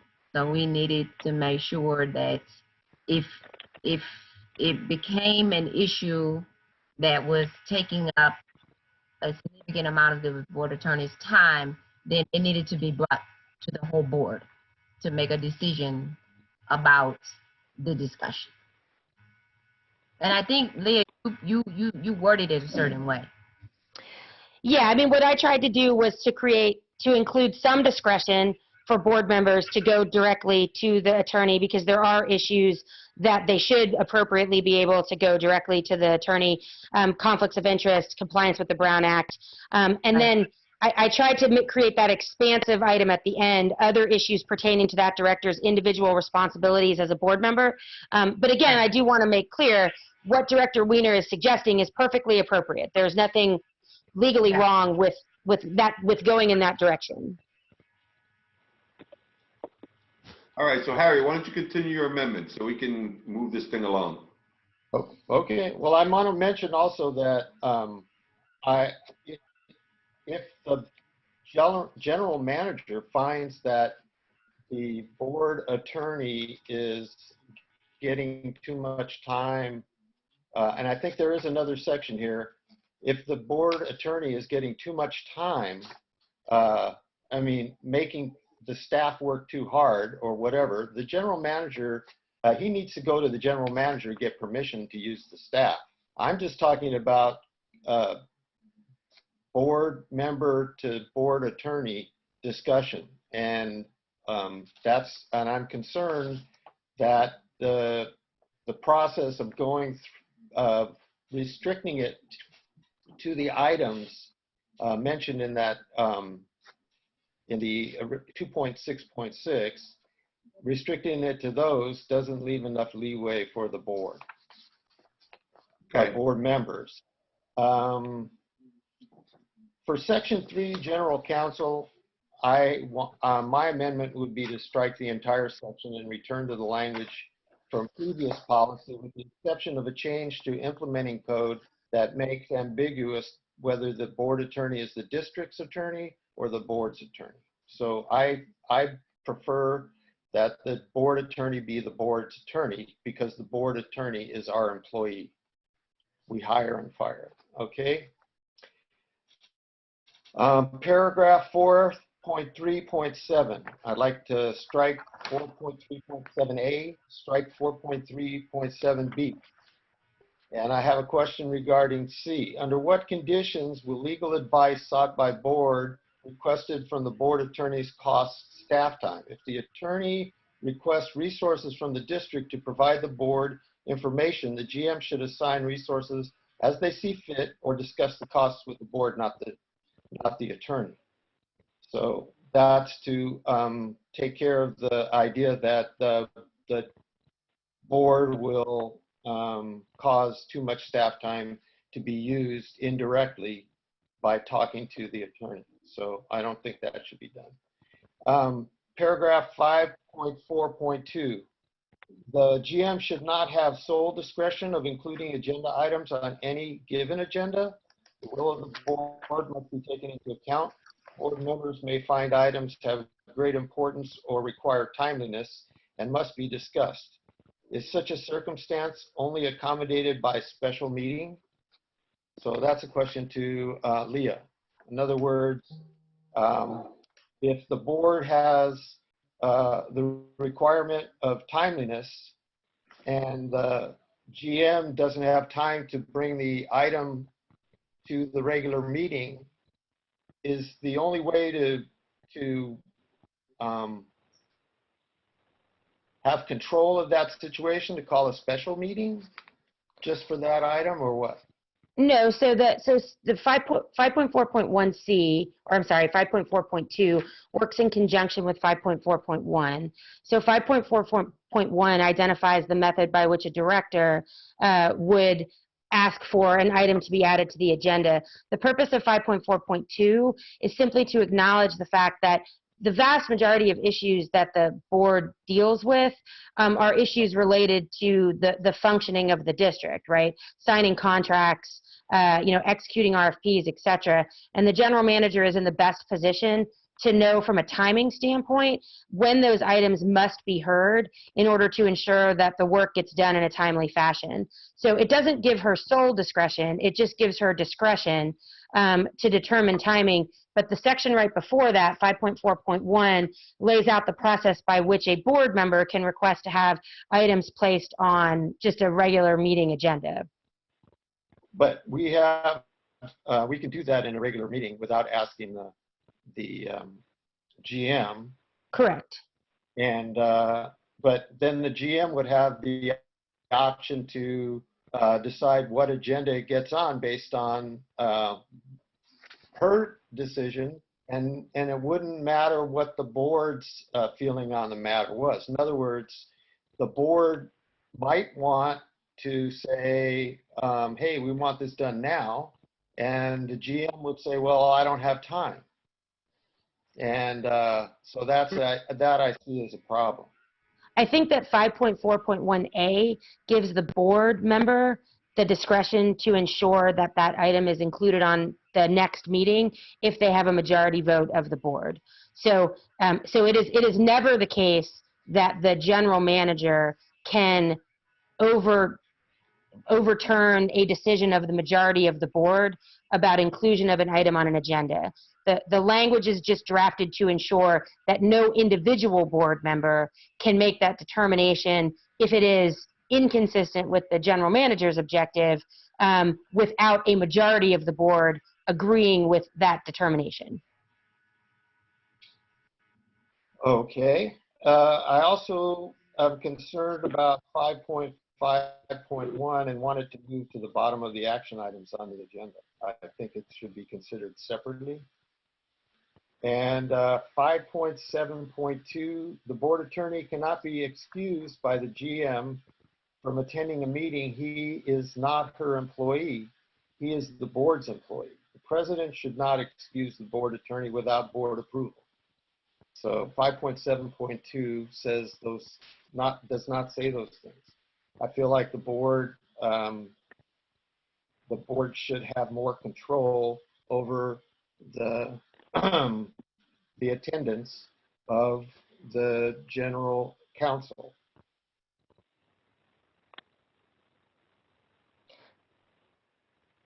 All right, no comments. I also think that 5.7.3, only the board will excuse the attorney from any meeting by majority vote. I want that committee to do, yeah. All right. All right, is that it, Director Weiner?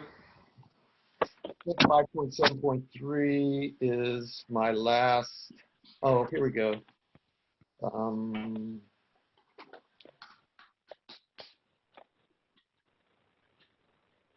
I also have the following question. I don't know where I saw this, but can't an individual board member establish a conference or a committee of one? Isn't that a board? Isn't that some Robert's Rules of Order stuff or Rosenberg's?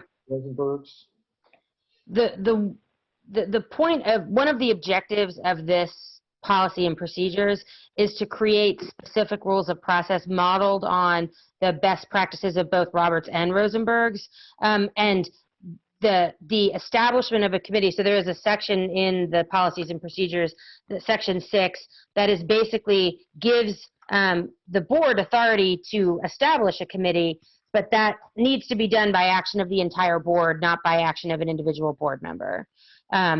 So that the policies are meant to provide specific instruction based on best practices for special districts, and the best practice for special districts is to permit creation of ad hoc committees at the discretion of the board, or creation of standing committees at the discretion of the board, but that it should be done by action of the entire board, not by action of individual board members. Okay, let me rephrase it. Can an individual board member organize testimony from the community? Sure, certainly, but that's not a committee. I mean, an individual board member can, as an individual and on their own behalf, separate and apart from on behalf of the board, always has free speech rights to do as you suggest, to organize testimony for members of the committee, to make comments on public Facebook pages, etc. And this gets to the communication portion of the board policy and procedure. The only sort of limiting feature is that that person is acting in their individual capacity, not on behalf of the board. If the person is acting on behalf of the board, then there needs to be consensus of the board for that action, so that no individual speaks for the board without the board approving what is being said. But I can do that in the context of doing my job, finding out what the public, I mean, going out, organizing a meeting, getting the public input so that I can bring that to the board as my role as a board member. Is that not true? That is, and again, not as a committee and not on behalf of the entire board, but on your behalf as an individual board member based on a particular policy objective or desire that you have about something you'd like to see the board do. What you are discussing is certainly appropriate. Okay, I just want to be sure that nothing in these would prevent me or a board member from doing. All right, those are my big changes. Perfect. All right, thank you, Director Weiner. We really have to move this along. I'm looking for a motion now to approve this item with the amendments that Director Weiner stated. Is there a motion on the floor for that? I move it. Yeah, you can move your own motion. So we have a motion. We have a second. I second. Okay, so we have a motion and it's been seconded. Please take the roll. President Alvarado? No. Vice President Suddeth? No. Director Stanley? Yes. Director Weiner? Yes. Director Zepeda? Oh, point of clarification. So first, Leah said, did we already vote on the A or B, and are we making that as part of this, or are we excluding that? I believe the motion needs to include that item. That's correct. Because the motion currently doesn't. And I will also like to see, because I believe that I could support some of Director Weiner's recommendations, just not all of them, because I think there was clarification that might void some of those comments with some of that clarification that Leah provided. So doing them all at once, I just don't think it's going to give proper credit to those comments.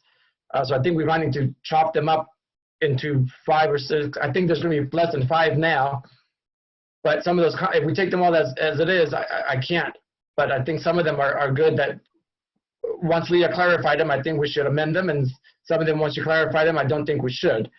And then if the motion needs to get re-amended to include one of the other options, option A or B, that needs to be clarified in this motion. Otherwise, we're about to adopt this without option A or B of the other motion. So Director Cepeda, what I would suggest from a process standpoint is that you, if you're concerned about this motion, then vote no on this motion and make another motion that addresses the A or B question and that also includes the amendments that you support. Okay. Perfect. Then I'll vote no for this one then. And then you Motion should, fails. and then make your own motion addressing the things that you just brought up. Data, including A or B in the process.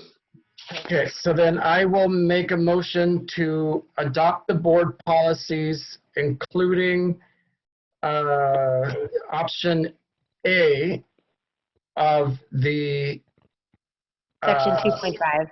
Thank you. I'm scrolling trying to find that option, section 2.5. And so, Harry, I'm sorry. I was trying to write down all the motion, all the points you were making, and I wasn't able to follow all of them. 2.6.6. No, there were a number of, do you want me to go through, just say the paragraph? Would that be- So the main one that I think that we should maybe look at it is the, geez, you know what?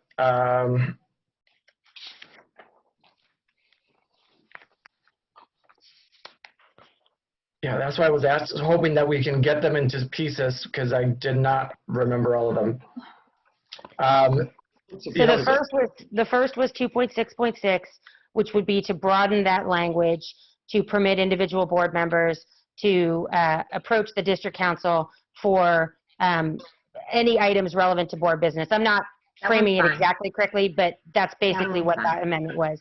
The second, I believe, was to, and correct me if I'm wrong, Director Wiener, but was to get rid of section 3 and replace it with the language that was in the original version of the board policies and procedures. Yes, with the exception of correcting the ambiguity in the implementing code that makes ambiguous whether the board attorney is the district's attorney or the board's attorney. Yeah, can you clarify that? What is it? 'Cause you during the committee you clarified the sort of what why we chose this language. Yeah. The board, the attorney hired by the board represents the district. The board does not have its own attorney. The board represents the district, as does the council represent the district, as does the general manager. But everybody rows for the same team. They all represent the district. And that is the responsibility of the general counsel. In some instances, boards can retain an attorney to advise them on specific issues related to board to questions the board may have that they want to retain separate and apart from their general counsel or from consultants that are hired by the general manager. But the board attorney always represents the district, not the board itself, not the general manager, not staff. Everybody works for the same person, which is the district. Now, they are hired and fired by the board, which this policy also reflects. So that's one of the reasons why we wanted that in there, to re-clarify that there. So it wasn't that one there. Can you tell me the other point? I'm sorry to interrupt you, Director Cepeda, but can we sorry. move it along? And do you want that included, or do you want to go on to the next thing? Because I didn't write them all down and I apologize. So, The last one we just talked about, the one that Leah just went over. Do you want that included in your amendment? and yeah, maybe we can clarify that there, so that way people know the difference of the, as we're moving along, why we chose general counsel as the verbiage, or that the general counsel, what the job of the general counsel does. And I think it's reflected already in one of the points that it's also looking at the contract that we will sign with whoever our new general counsel would be? I think it's under 4.3.8. If I may, and I think that this would satisfy Director Weiner as well.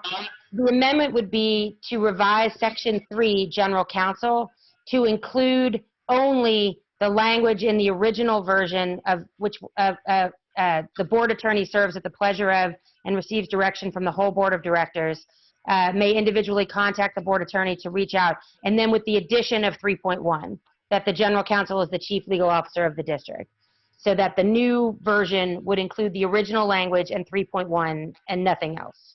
And Director Weiner, And everything else there is pretty much the same from the current policy and the one that we're looking to put forth?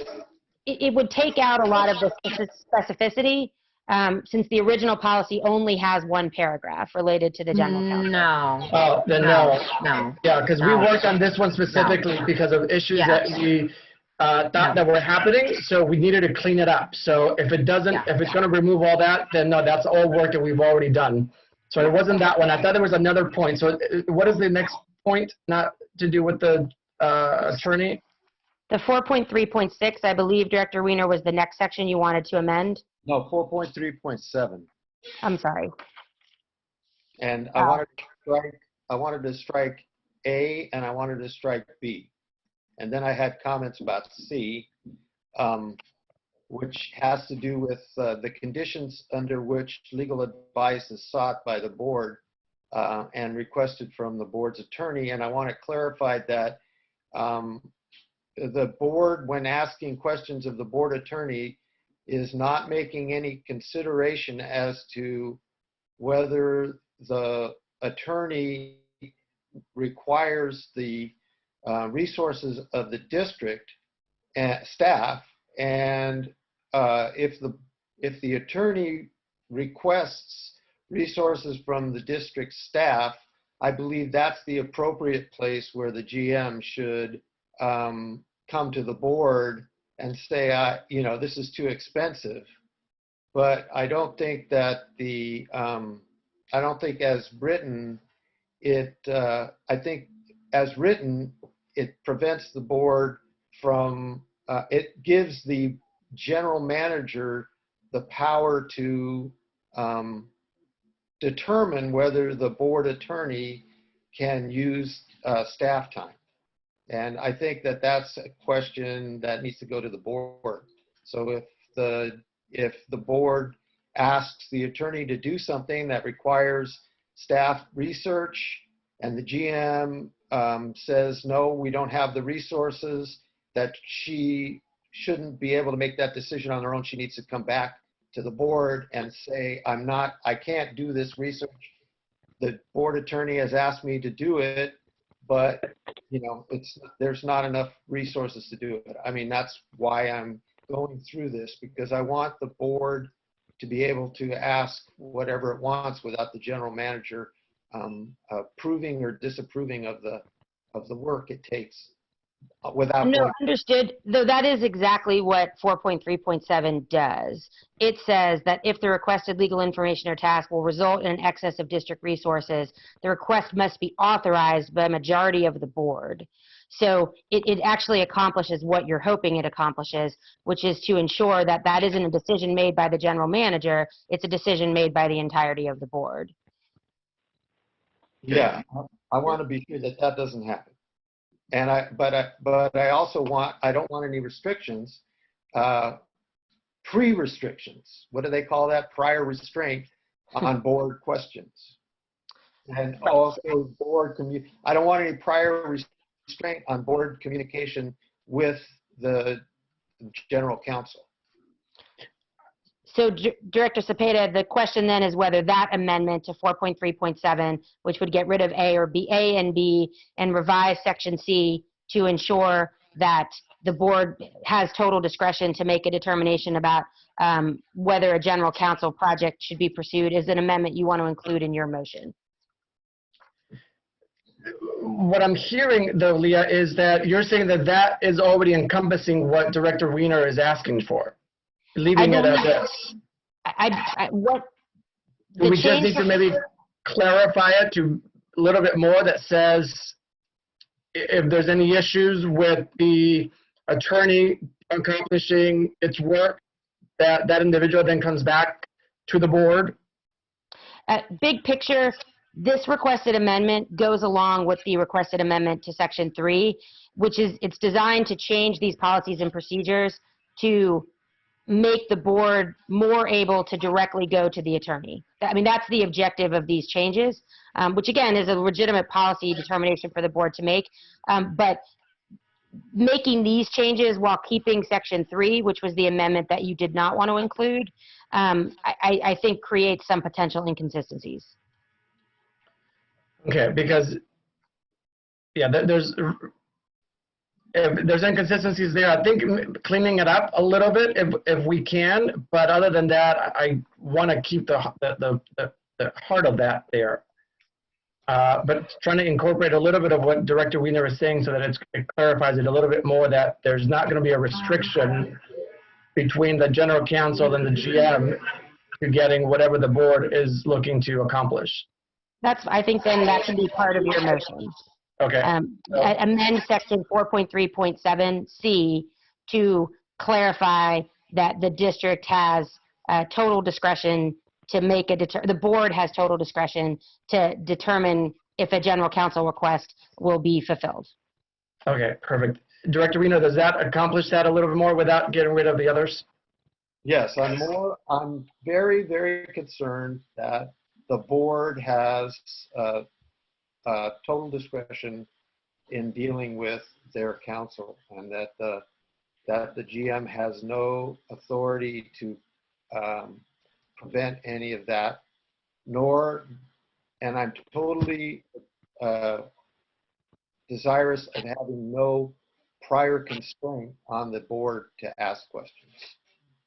Yeah, and I think that captures it there. I think it was just, the thought behind it was that you know, I can't just go up to the board attorney and say, I want to bring a puppy, I want to buy one, give me some legal advice, or just bring them in, that individual, into any other meeting that's going to cost us money without going to the full board and making sure that the whole board wants that attorney to work on that.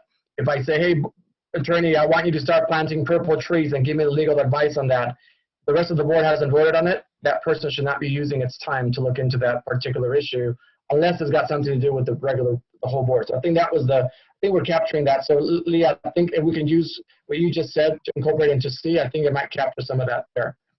That's fine. So for the person tracking the motion, it would be amending Section 2.3.7 C, I'm sorry, 4.3.7 C, to add a sentence giving the board, the board as a whole, complete discretion to determine assignments of the general counsel. We're not getting rid of the, we're not getting rid of the top two. Yeah. And that is consistent with the way these policies are meant to function. It is not meant to make the general counsel only subject to the instruction from the GM. It's meant to ensure that if the board instructs the general counsel, it does so as an entire board. Perfect. Thank you. And we're almost done. What was the other one? Are you asking me? Yeah. Anybody who wrote them down. Yeah. And then the next one that I have on here is paragraph 5.4.2. That the GM should not have sole discretion of including agenda items on any given agenda. Well, and again, to be clear, it's just timing, right? So what you're concerned about is that so maybe if you amended it to say the general manager in consultation with the board shall have the discretion to determine the appropriate timing, or in consultation with the board where appropriate. That sounds good. So, yeah. Okay, so we would amend Section 5.4.2 to add the general manager, comma, with consultation of the board as appropriate, shall have the discretion to determine appropriate timing. Yeah, 'cause we're kind of already doing that by making motions, and then we give it a due date, then the board overrules whatever the GM may have. But we want to just touch base with the GM to say, hey, we want you to build a brand new building by next weekend. That's not possible. So we want to just make sure that we check there. So, okay, so I'm good with that one as well. And then I believe the last changes were to 5.7 and related to all of the sections related to the general counsel's participation in meetings. I believe what Director Weiner wanted was that to not permit the general manager to be the only one to determine whether the general counsel should attend other than regular meetings. Is that correct, Director Weiner? Yes, that is, and also the president. I don't want a single board member to be in charge of that either. I don't think that's a change, is it? It is. Yes, yes, it is. It is a change. Right now, the general counsel attends all meetings. This is meant to only have the general counsel attend special meetings. I'm sorry, attend regularly scheduled meetings, not special meetings. But if that is something you want to include in your motion, Director Cepeda, I think we can simply say 5.7 would be amended to confirm that any member of the board, or we could say the board as a whole, can direct the general counsel to attend a special meeting. No, I don't think we want to say that, because I don't think the whole board can get together and decide when the general counsel should attend a meeting. I think that is something the president of the board can call a special meeting. The president of the board can cancel a special meeting. I agree. I agree that Taking that power away from the president of the board is not necessary. Just like the president of the board has the power to call a meeting, the president of the board should have the power to say, and just like the chairperson of a committee can have that power. And Director Weiner, just to clarify why this section is in there, this is really in there to save the district money. And I'll give you some examples. I mean, as your policy is currently drafted, the general counsel can, at their own discretion, attend every board workshop. They can attend every committee meeting. They can attend any meeting on their own discretion and bill the district for that. That is not a best practice when you have an outside general counsel. The best practice for an outside general counsel is that they attend regularly scheduled meetings, always, but that all other meetings they attend at request, so that they're not incurring fees unnecessarily at meetings where they aren't necessary. I know I don't need to be at budget workshops for my clients, so it doesn't make sense for them to pay me for 5 hours of my time to be at that workshop. So that's really what these are designed to do, not to put power in either the GM or the president, but instead to ensure that the district isn't unnecessarily spending money because the general counsel is attending too many meetings. So is there any restriction on attending the regular meetings? No. The policy is drafted so that the general counsel attends all regularly scheduled meetings. And they can't be uninvited by anybody. Correct. Okay, then we can ignore that because I read it differently. And then, yeah, so that was part of 573. So you just talked about this, the whole thing as guaranteeing that none of that happens. Okay. And I think that was the last of your amendments, right, Harry? Director Weiner? Yes, that is the last of mine. Okay, is that your motion, Director Cepeda? That's my very long motion, Mr. President. I apologize for the long motion. I need a second for this motion, please. I All right, it's been properly moved and seconded. Please take the roll. President Alvarado, Yes. Vice President Suddeth, Yes. Director Stanley, Yes, Director Weiner, Yes. Director Cepeda. Yes. Motion passes. All right, next item, please. Thank you, All right, Leah. and I'm going to go ahead and drop off the call. Thank you all, and we'll make these revisions and get the final to staff. Yep, Thank you, Ms. Leah. Thank you. Thank you. Take care. Next Item 7B, adopt a resolution approving West County Wastewater's fiscal year 2021, fiscal through fiscal year 2025, 5-year strategic plan, and approving a new district logo. Point of order. Did we pass A? Yes, we did. Oh, okay.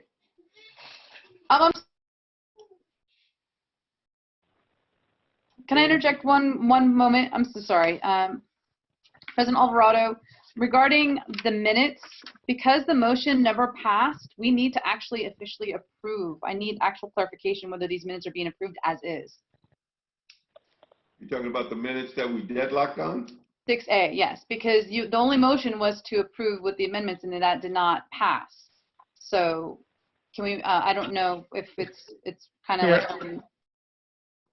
Mr. President, I'll make a motion because I just listened to the motion that was made for the minutes. So the minutes are actually correct as they are. So I'll make a motion to approve the minutes as they are. All right, can I have a second, please? Second. Please take the roll. President Alvarado, Yes. Vice President Sedith, Yes. Director Stanley, No. Director Weiner, No. Director Zepeda. Yes. Motion passes. Thank you. I appreciate it. Okay, thank you for that reminder. 7B, please. Adopt a resolution approving West County Wastewater's fiscal year 2021 through fiscal year 2025 5-year strategic plan and approving a new district logo. All right, I'm going to ask Tara to give us a brief presentation. Brief.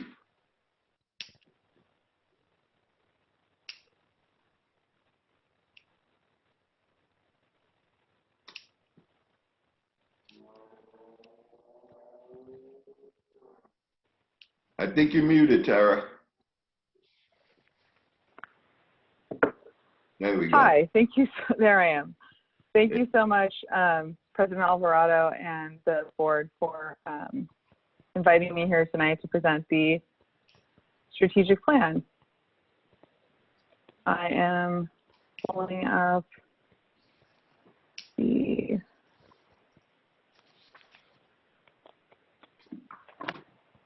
the PowerPoint and I will begin sharing. Yep. Point of order, Director Alvarado.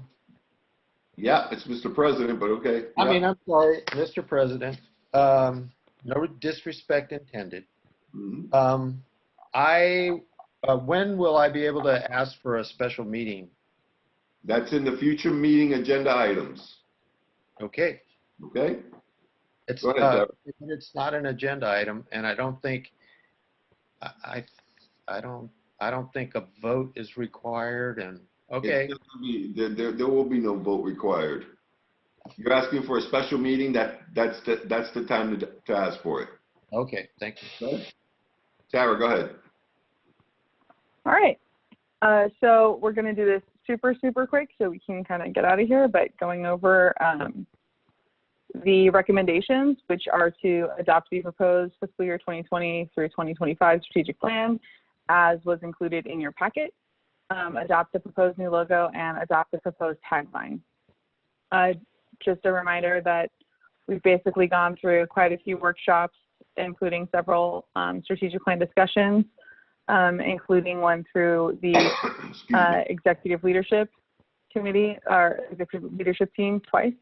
And today we're at board adoption. And just a reminder on strategic plan components, we have the mission, vision, core values, strategic goals, objectives, and milestones, which we discussed why we switched to those at the last meeting.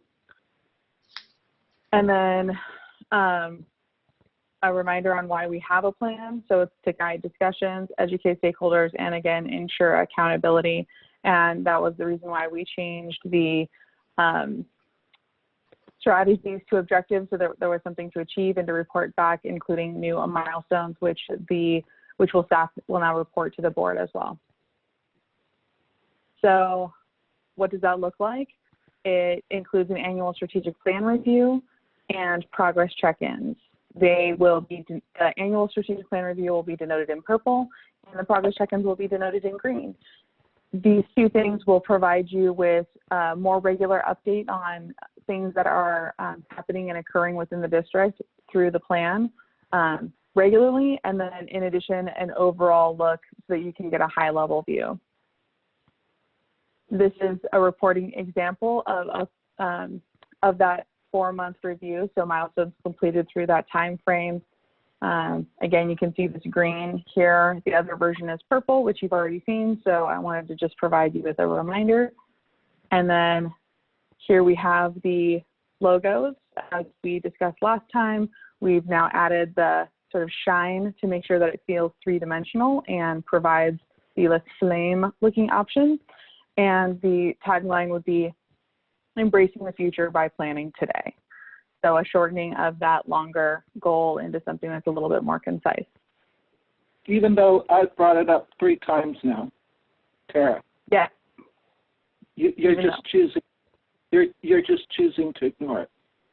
I am not. I'm actually acting. Jerry, can you save your questions or comments for after the presentation? Thank you. Go ahead, Tara. So the next steps would be for the executive leadership team to finalize the implementation plan, which we are almost done with, and for the plan to be rolled out to staff once the board has approved it and adopted it. And then a digital version would be posted to the website and print copies made available only as needed to ensure that paper was not being wasted. And that's it. That's my presentation. Kept it quick. All right. Thank you very much, Tara. Appreciate it. Director Stanley, questions, comments? One, I don't like my full name being used, so I wish you would take out my middle name. I don't know why that's in there. And 2, I would like some explanation as to why we're not embracing our obligations to the future has been shortened. Why is that? So I will provide you with a couple of reasons. One is embracing our obligations to the future implies an onerousness. Yeah. Tara, Yes. can I please speak Absolutely. to this? Yeah, Of thank course. you. Director Stanley, this was discussed at the last meeting of the strategic plan, and the majority of the board disagreed with your comment about the embracing the future comment. So what is reflected in what we have proposed is what the majority of the board comments were. There is still a vote to be taken, but that is simply why it's not here.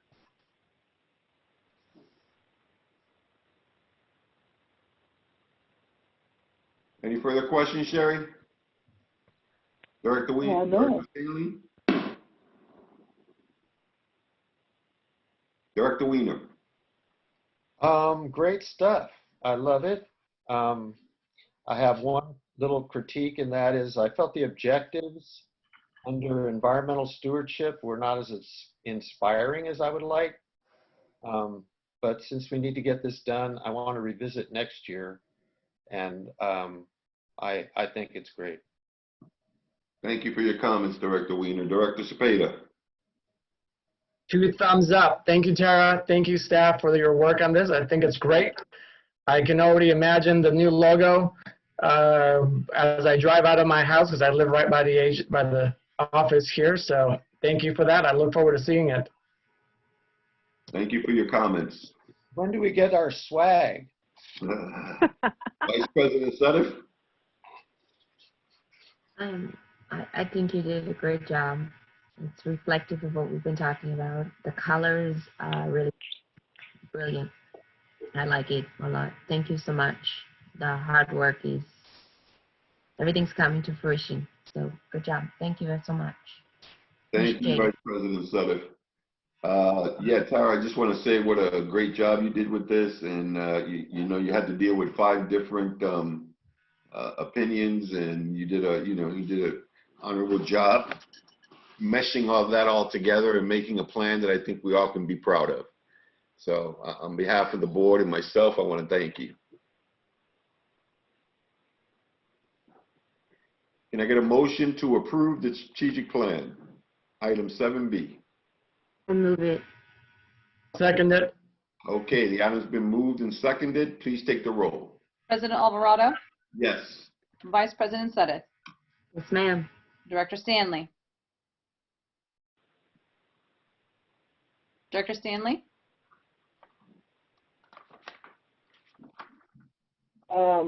No, I don't want my full name included. So is that a no on the vote then? Well, yeah, unless somebody wants to amend their motion. Director Weiner? I would like to make an amendment that Director Stanley's name appears the way she would like it. And Director Weiner, the point of order. In order for you to make an amendment, this has already been moved and seconded, and it's in the roll. So this item would have to fail for you to make that amendment.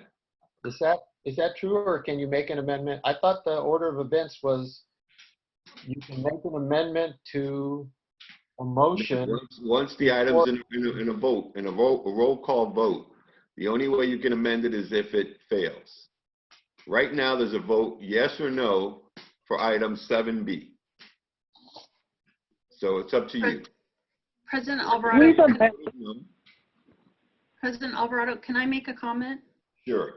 Clarification. So making a name change is a very simple thing that we can easily do. The board does not, if Director Stanley wants her name presented in a different way, there's no problem with that. We can make that correction. It's not, doesn't require you to change the vote to do so. We never heard that comment before, so. Okay, so there it is. Thank you, Lisa, for taking care of that. All right. So you're asking me, did you ask me directly for something? Nope, just yes or no. Oh, are we at the roll call? Yeah. Yes. Yes, yes, yes, yes, yes, yes. Thank you. Director Cepeda.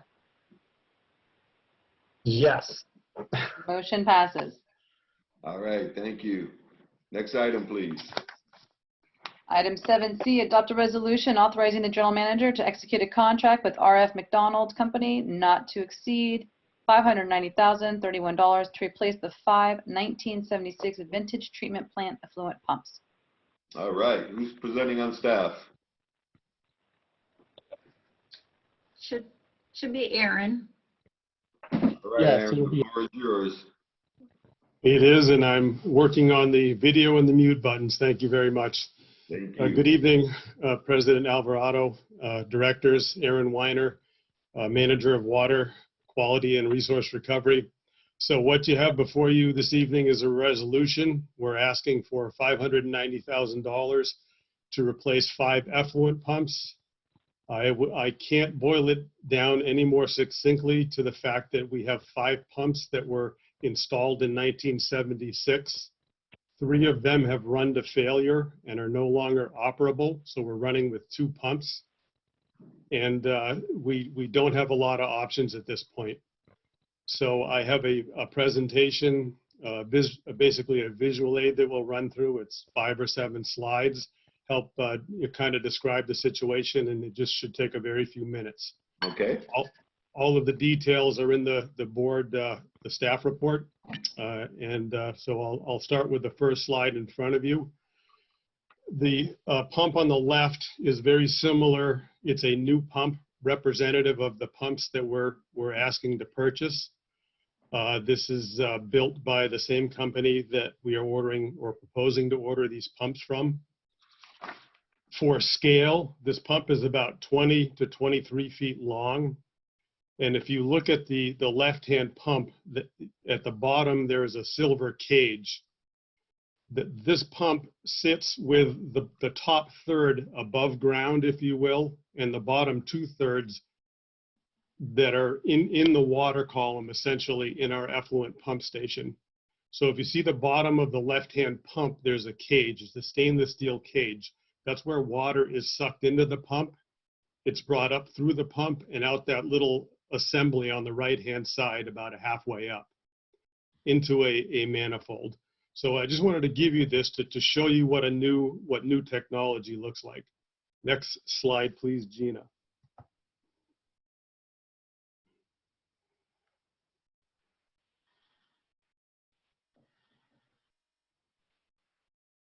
Can you hear me?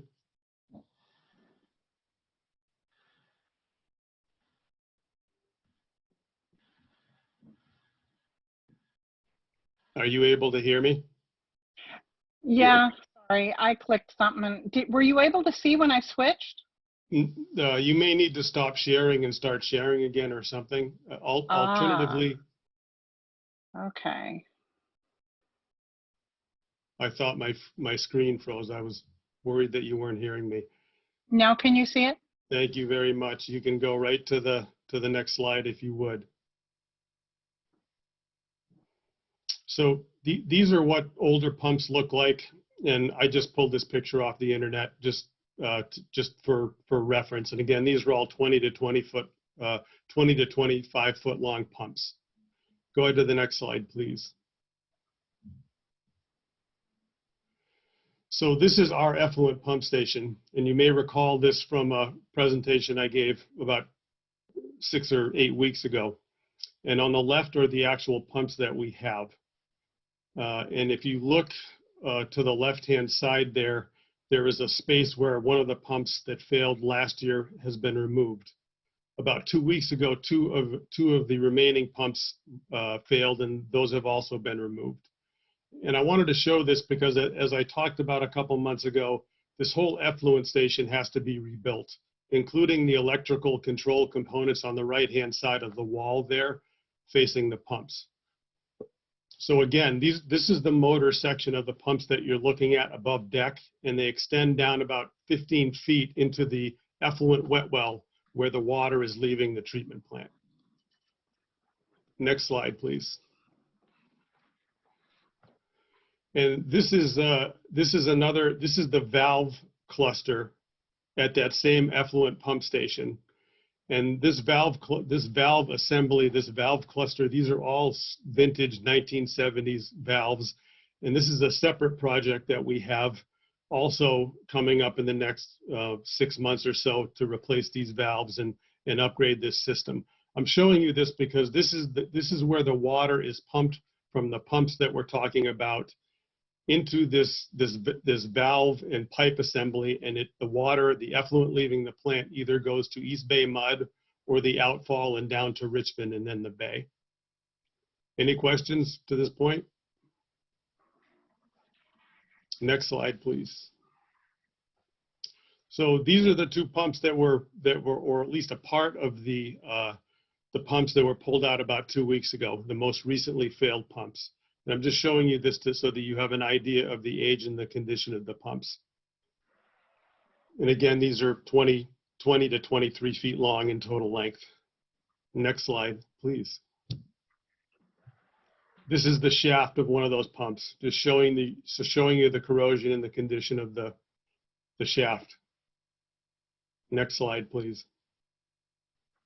Another picture of the shaft, but this is right above the bottom of the pump where what's called the impeller is, and that's where the water is sucked into the pump, sent up the pump and out.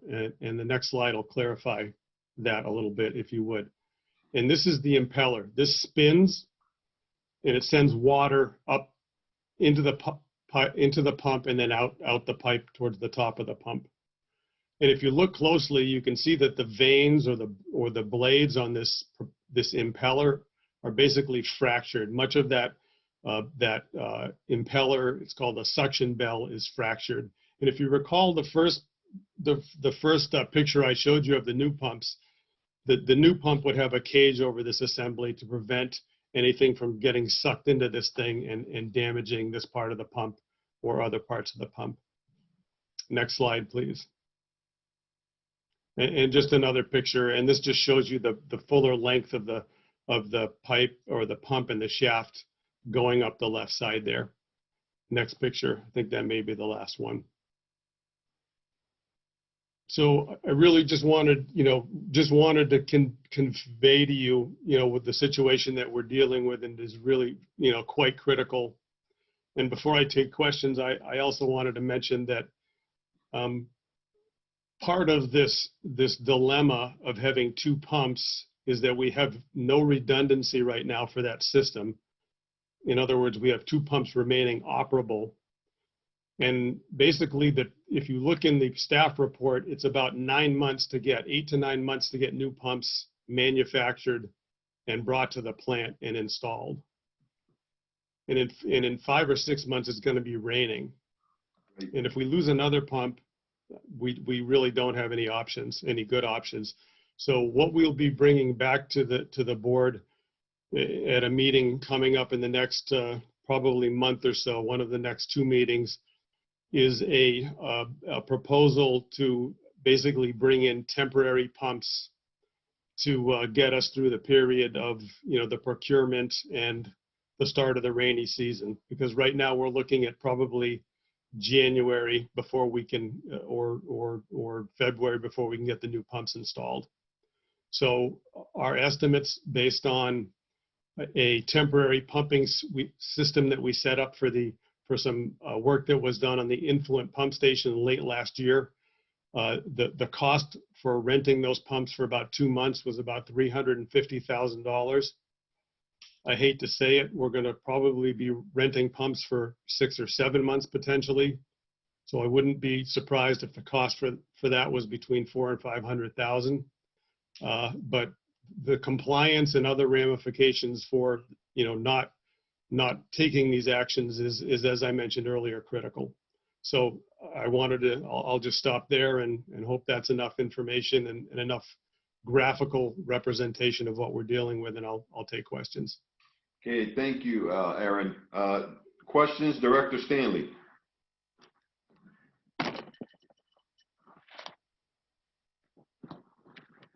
Director Stanley? I'm working on it. Okay, there we go. Hi, Aaron. How are you? Thank you for your presentation. The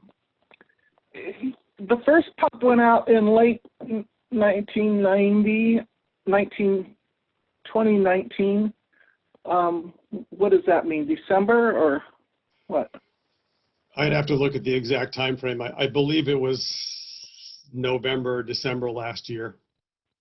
Okay, so I was looking at the at our budget that we passed last year, and we have like $100 million worth of projects, and I didn't see this project on that list. Did I? Is it called something different, or was it just not on the list? I believe this is unbudgeted, Director Stanley. Pardon? I believe this was not a budgeted item, Director Stanley. Okay, cool. Fine, then that's really all I wanted to know. Thank you so much for the presentation. Yes, ma'am. Thank you, Director Stanley. Director Weiner? Okay, we have an example of our board, and not this board, but our board failure to keep up with maintenance. And I know that a previous board realized that and then raised our rates to try to catch up for all the years of deferred maintenance. And so this is the result of that. And I have no problem approving this change. And it seems like we're organizing very well now to get a regular maintenance schedule and correct that. And so that's my comment. I think this won't happen again if we continue down the road we've settled on. Thank you. Thank you, Aaron. Thank you, Director Weiner. Director Spada? No comments. Good presentation, Aaron. Thank you. Thank you, Director Thank you. Spada. Vice President Sutter? Do what you do. Thank you. Appreciate it. Thank you, Vice President Sutter. And thank you, Aaron, as well, for the report and for staying on top of this. Hopefully we can continue to be proactive as we've been so that issues like this don't come up in the future again. But thank you. Can I get a motion to approve this item, item 7C? I so motion. I second. All right, item's been moved and seconded. Can you please take the roll? President Alvarado, Yes. Vice President Suddeth, Yes. Director Stanley, Yes. Director Weiner, Yes. Director Cepeda. Yes. Motion passes. Okay, next item, please. Item 7D, approve a motion to cure and correct the open session action taken at the June 17th, 2020 board meeting and nullify approval of evaluation of independent contractor board attorney due to action item not being properly agendized. Okay, Move the item. thank you. That was Seconded. All right, item's been moved and seconded. Discussion, Director Stanley. I would like to bring in outside counsel to advise us, please. Okay, next comment, Director Weiner. Was that a motion? Yes. Yes. Then I seconded. I second it. No, right now, we're in the middle of an item being moved and seconded, and this is discussion. Director Stanley cannot make a motion when we're discussing a I motion. didn't make a motion. I said I want to bring on outside counsel. I did not make a motion. That was part of my discussion. As you making a motion. And no, I asked Weiner. it, Director Alvarado, I asked for the board, for the president's opinion on was that a motion? Right, and I didn't think it was a motion, but you know, you said it was an emotion. No, I didn't. I asked, is that a motion? Okay, no, it's not a motion, it's her comment. So, do you have discussion on the items that's been moved and seconded? Yes, I disagree with the findings of that attorney. I am very clear that I was not out of order and that my intention was to have something put on the next agenda. I got a majority vote on that, and I was not discussing the item that I wanted to put on the agenda. Okay, thank you, Director. Wait, I'm not done. According to our policies and procedures, if a motion does not make sense, the president should immediately void that motion. My intention should have been very clear. I did not intend to break the Brown Act. I intended to have an item put on the next agenda, and I did that in an appropriate place. The fact that we're even here is ridiculous because my intention and words pretty much said what I wanted, and I don't think it was a Brown Act violation to ask for some item to be put. Hey, honey, someone's at the door. Can you come get it? Pardon me? No, I wasn't talking to you. Go ahead. Yeah. That's the end of my comment. Thank you, Director Weiner. Director Spada? Yeah, so I went back and I listened to that comment, and it was a very long, drawn out. And unfortunately, our attorney didn't advise us any wiser during that big convoluted process. I did hear President Alvarado several times mentioning the motion because we were all confused on what we were about to vote. So he did restate the motion several times and no one ever corrected it. Now, there's no finger pointing. I think that if there was any finger pointing, it should have come to our board attorney, and he failed to give us proper direction in the motion or in what we were doing. So looking at what the guidance that we have been getting, as Director Stanley mentioned, from a third-party attorney, somebody else, that's where we've received some information. Okay, so it's attorney-client privilege. Yeah, so I'm trying not to get into that, but we've all received communication from that already, so that's been done. Listening to the motion again, I started writing down where we were, that we kept saying it. It started at 12, or towards the end of it, where there's 12 minutes, 14 seconds left, and then again at 10:49, and at 10:09, and at 8. So I don't think there's finger pointing. I think we have to just correct it. I agree with what the third-party attorney has now said, based on the information that's been provided, is why I second the motion. Because of that, that's why I was also able to vote on the minutes that we just passed, because I did see that we did make, and we all followed along with that motion and all the way into the very end where we voted. So I think that, thinking back to that after I made the motion, or after I voted on that, realizing I was put in a hard place there because we didn't really have anyone to ask if this was something proper, because the only person we could ask that of had a conflict of interest. And he advised us that he said on there that he is an employee, that we can treat him as an employee, and he mentioned whatever code, I don't write that one down, and why we would be able to have this session with them. And we voted to be able to have this session. And that's where some of this started crumbling, because he advised on his own. So those are my comments, and I'll leave it at that. Thank you, Director Cepeda. Vice President Sutter.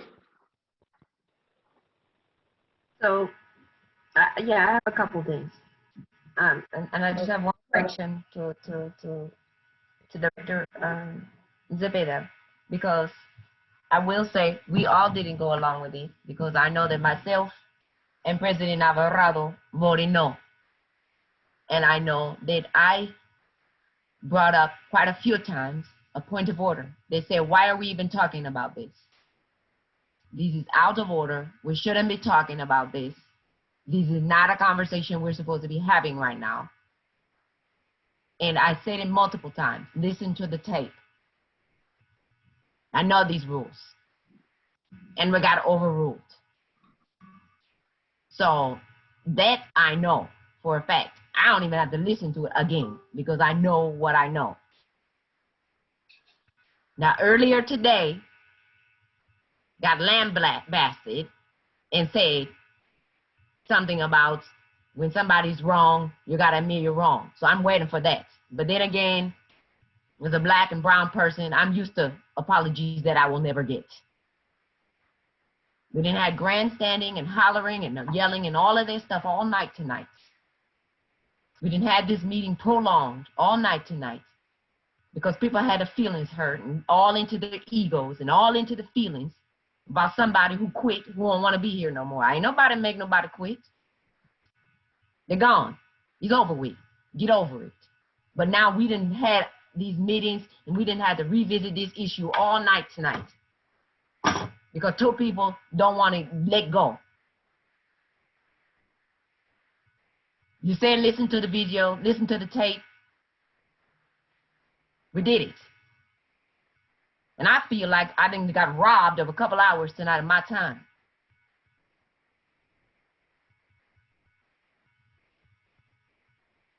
You've made a mistake.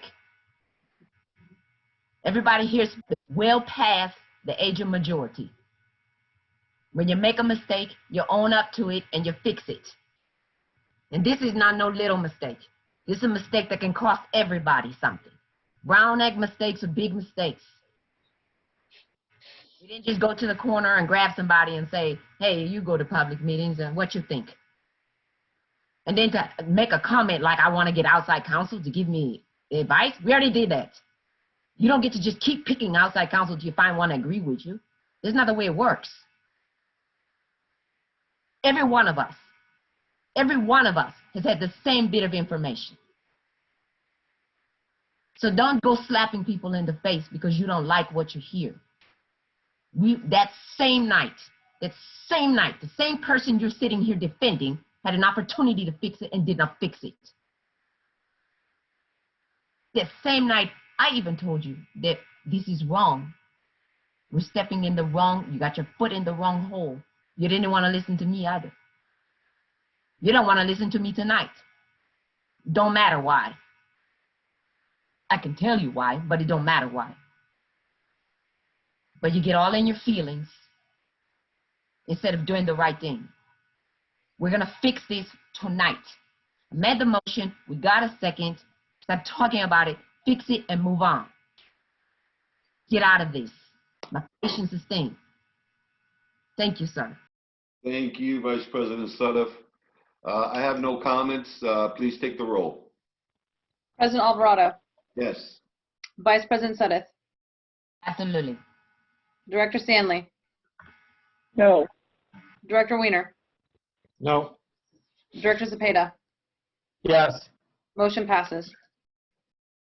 All right, before we go to the next item, we're going to take about a 5-minute recess, okay? Everybody get up, stretch, go to the bathroom. Be back in 5.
Oh, boy.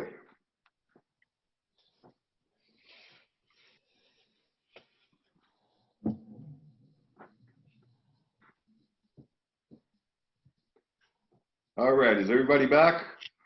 I see the Vice President Suddiff. I see Director Weiner. I see Sasha. Is Caesar around? Not yet. How about Sherry?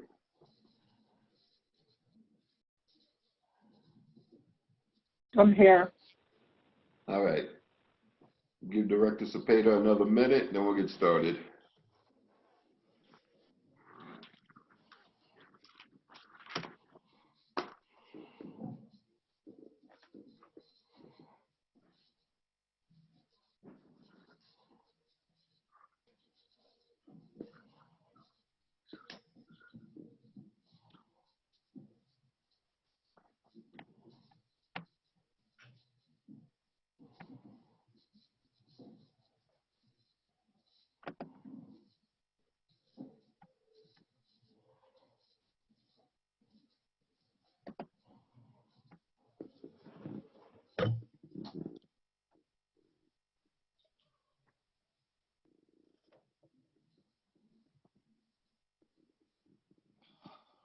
Okay, we are now back in open session.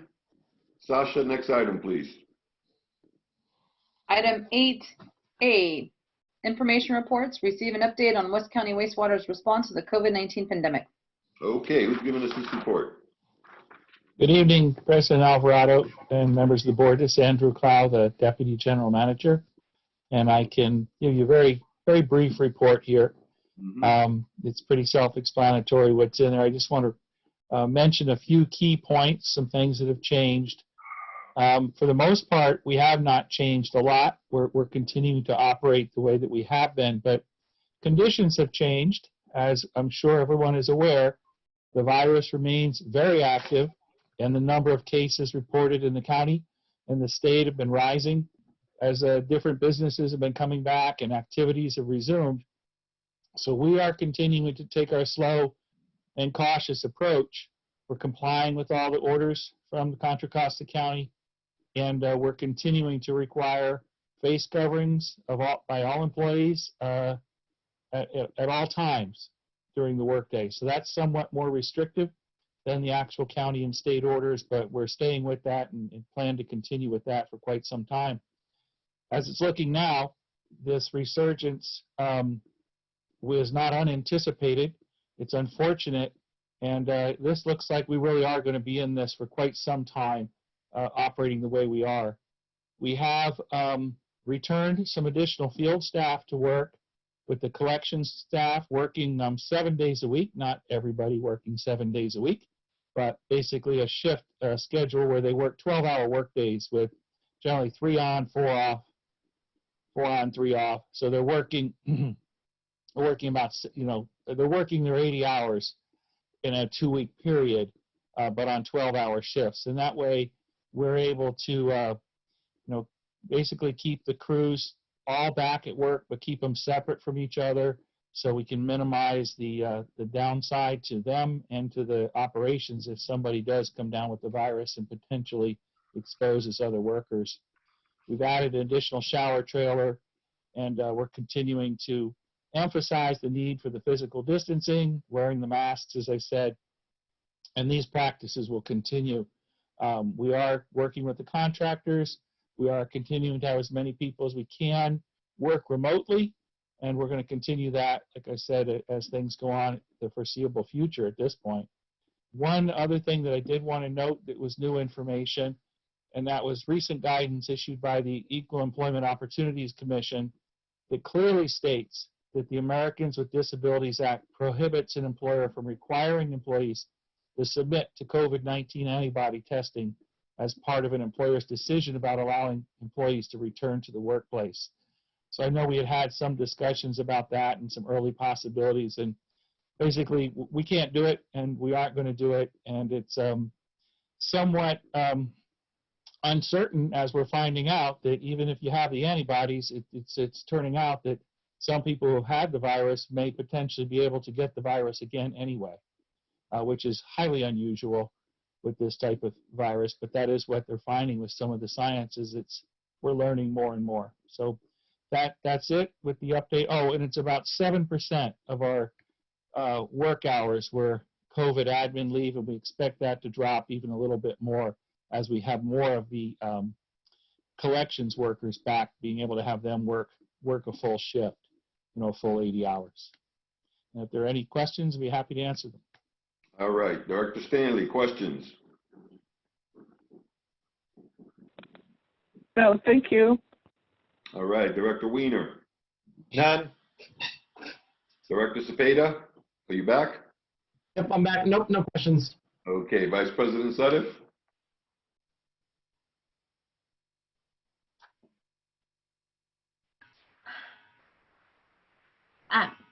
Actually, just one. Sure. You've got this plan, they call it the SMART plan that they're implementing back in our offices.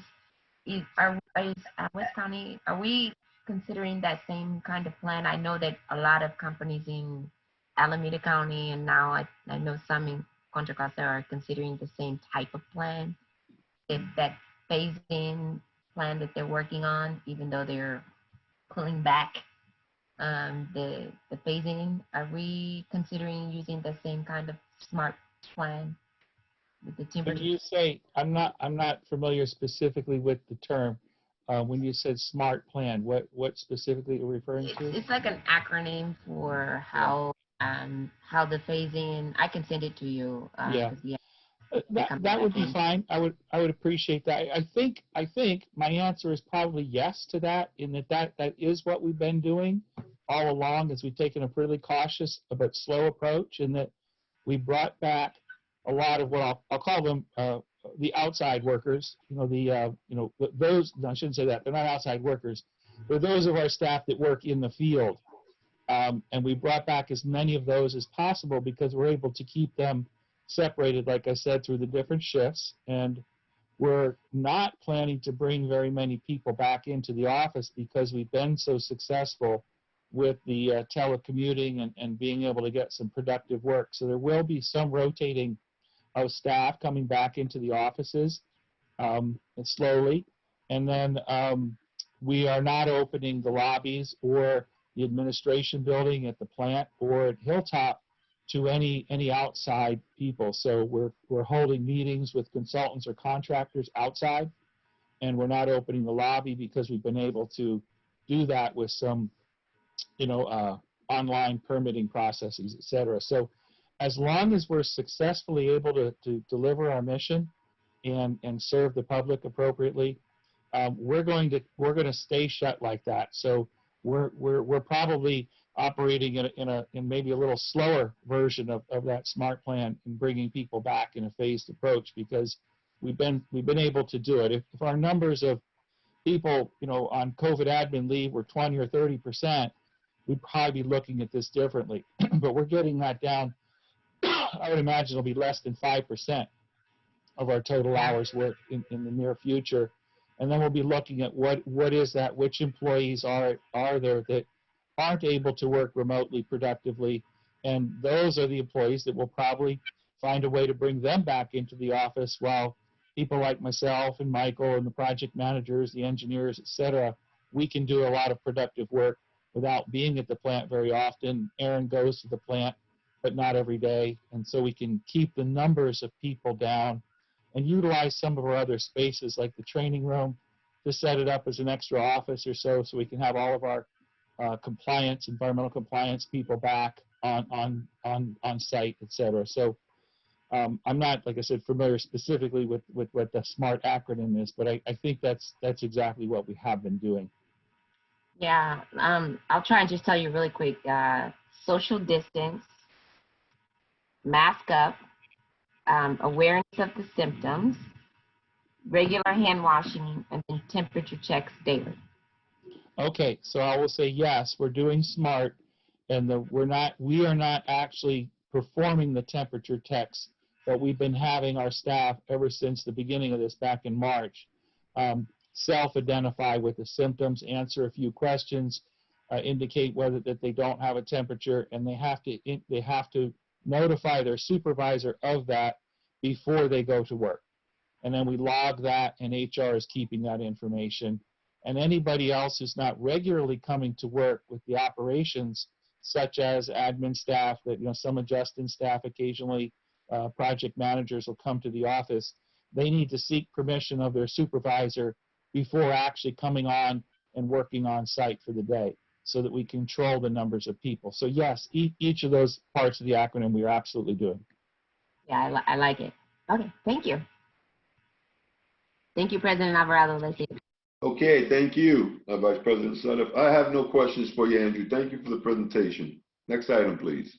Item 9, matters from staff, general manager, and attorney. 9A, staff, general manager, attorney comments, communications, report on issues or matters pertaining to the overall operations of the district. I'll make my comments very brief since it's 9:41. I only actually wanted to correct the record on one comment that was made earlier by Director Stanley about not receiving information, a history of not receiving information in a timely manner. And I wanted to just correct the record that we have not been asked prior to President Alvarado becoming president to provide presentations in advance of the meetings. When that request was made, it was made so that we would do that going forward whenever and wherever possible. We have done that consistently. The presentation today for the board policies and procedures, I believe, was the first one in the last several months that we were not able to get into the packet. So I want to make sure that the record is corrected, and that statement, that was a factually incorrect statement. So that's my only comment. Thank you. Anything else from staff? Staff doesn't have any other comments. Okay, thank you. Next item, please. Item 10, matters from members of the board. 10A, meeting reports, reports on committee activities, conferences, seminars, and meetings pertaining to the overall operations of the district. Okay, Director Stanley, please. I have nothing. Right, Director Weiner.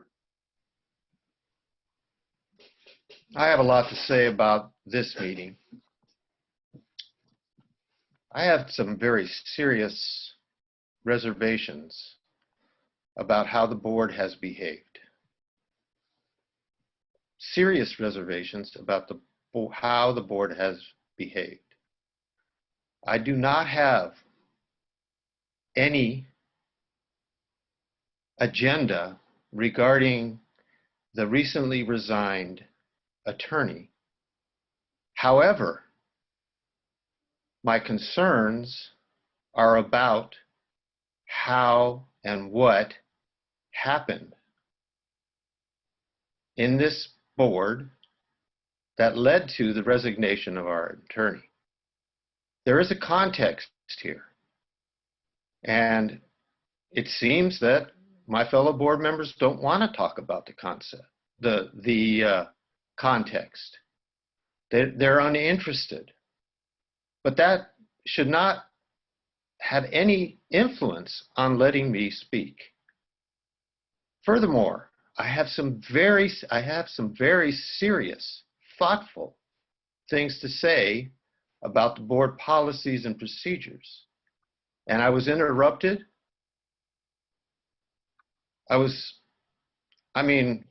Some of our fellow board members, their tone was pretty disrespectful. And I find that horrific. I think this meeting was probably the worst meeting I've ever attended. And I've been accused of trying to delay.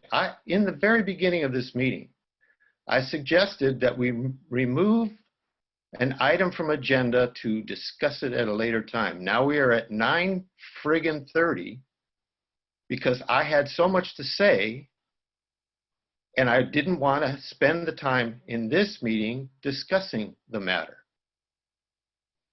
And yet, no one took me at my word. No one thought that I might have a point, because it was assumed that I meant to play with the Robert's Rules of Order to get some agenda accomplished.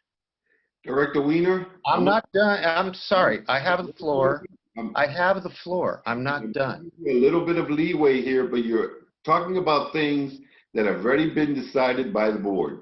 I'm talking about the It's not tone. really the forum for you to be discussing what happened at the I meeting. am talking about this meeting. And this is the appropriate time. Nothing to do with meeting reports.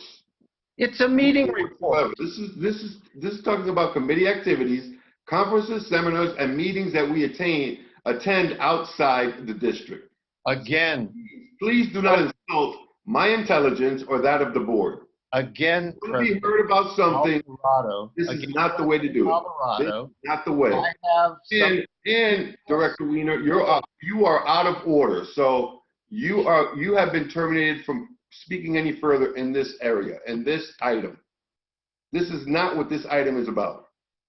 Director Cepeda, please. No comments.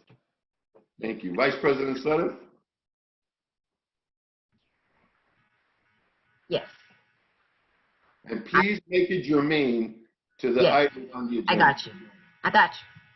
I attended a number of meetings on behalf of Waste County Wastewater, including the meeting called Climate Reality, which is run by former Vice President Gore, and attended two of them on 2 Thursdays. As a matter of fact, I have another one tomorrow. I was asked to speak the one last week, and I'll be speaking again tomorrow on climate reality and how environmental racism plays in that. And so I'll be a guest speaker on that. I told you guys about that last meeting. And so again, if you are interested in going, I just need to know that you're actually going to go before I have them send you the Zoom, because they're being very careful about who gets the invitation. Again, because it is, there's been people bombing the Zoom meetings with very racist propaganda. Wow. There's not very many people of color who attend the meetings, but because the subject is environmental racism, we've had some pretty ugly people show up in the Zoom meetings. So only if you truly intend to go to the meeting will I send you the information, because that's the way they've asked me to handle it. But 2 other exciting meetings that I did last week, I spoke before the Board of Supervisors, Contra Costa Board of Supervisors, on our budget as part of the Budget Justice and the Equity Committee. We spoke about our values and many of dealing with one of the things I spoke about, including environmental justice. And that's been recorded. If you'd like to have the link to that, I can send that to you. And equitable distribution of the money based on our values as citizens and residents, really, of Contra Costa County. And after that presentation, our supervisor, John Joya, and also Supervisor Federal Glover contacted me, because we're also going to be putting forth an initiative to have an office of equity, racial equity, and social justice for the county. That was followed up with a call this past weekend that I had with Governor Newsom's office for a statewide office of racial equity and social justice, which we are pushing for. So that was the biggest one that we had this past weekend. And then yesterday we had a call with Barbara Lee's office on the same thing, because now they want to do that on a national level. So we're making headway on making sure that we have these things. Why that is important is because it's not just in criminal justice, but it's also, for me, environmental justice as well. So those things, as you know, I look through everything with that equity lens, including our environmental laws. So I've been asked to speak on that at our next panel. So Congresswoman Lee and Congresswoman Maxine Waters are having a panel, and I will be speaking on that. That's it. Thank you. Thank you, Vice President Sutter. I attended a Zoom meeting of the City of San Pablo where they have increased, I'm sorry, not increased, they have extended the program. It's it's a loan, not a loan, but a grant to help you pay your rent or mortgage, and it's for the city of San Pablo. And I believe they're going to start taking applications next week, I think, for this upcoming year. And like I said, it's up to $1,000 per household. And it's need-based, and I believe the paperwork is not that overwhelming. So that's something for anybody to, who knows someone who lives in the city of San Pablo who may need it. You can share that with them. Next item, please. Item 10B, good of the order, report on events and activities which may be of interest to members of the board and community members. Director Stanley.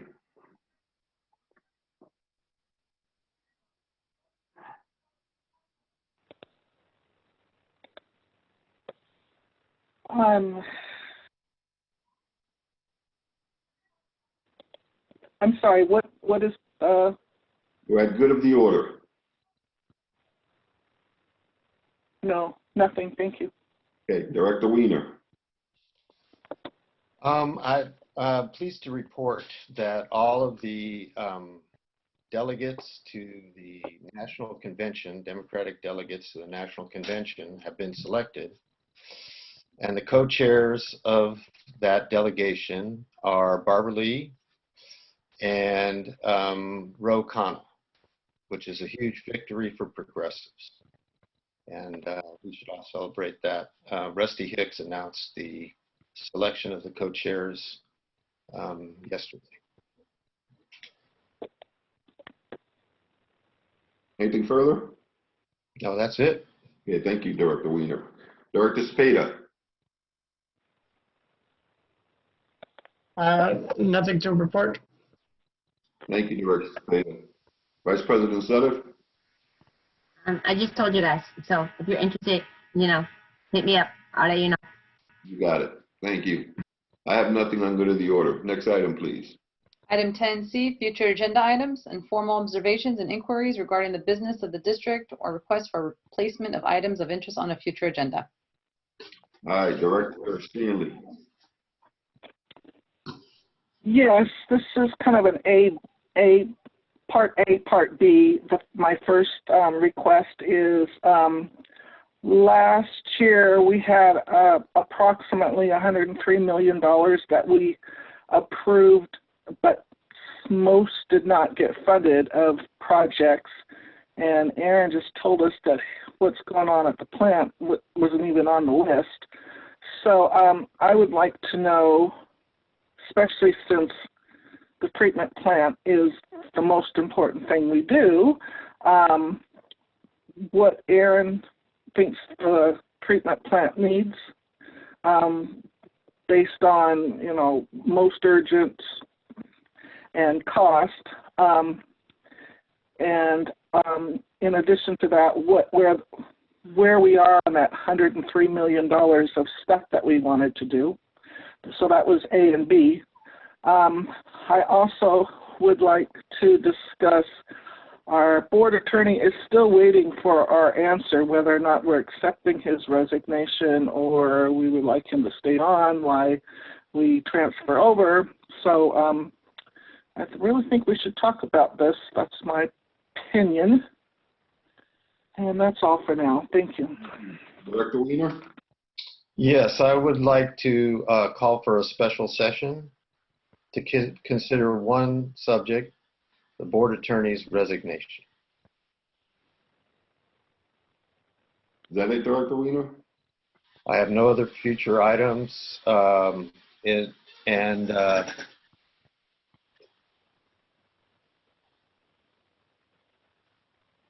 informal observations. How would you define that, President Alvarado? What can I speak about and what can't I speak about? Informal observation is exactly what it is, an informal observation. My informal observation is this board meeting was disastrous for me. I did not feel heard. And I don't think I had the opportunity to present any useful information regarding the 7A, which I thought was brought forth from the committee for board review, not just immediate approval. I don't think that the board as in its entirety studied the issue. I think that was committee work, and I think the committee needed to bring it before the board for discussion and approval, and I felt like I had done a lot of research and wasn't allowed to present it. And I don't think we followed due process or due order. And it seems that some of our board members are allowed to carry on with critique and others are not. And I find that obnoxious. So that's my informal observation. But getting back to my request for a, I would like it on a date, before we leave, I'd like it to be on a date certain. And I'd like to have that carried forward by the president. Thank you, Director Wiener. Director Cepeda?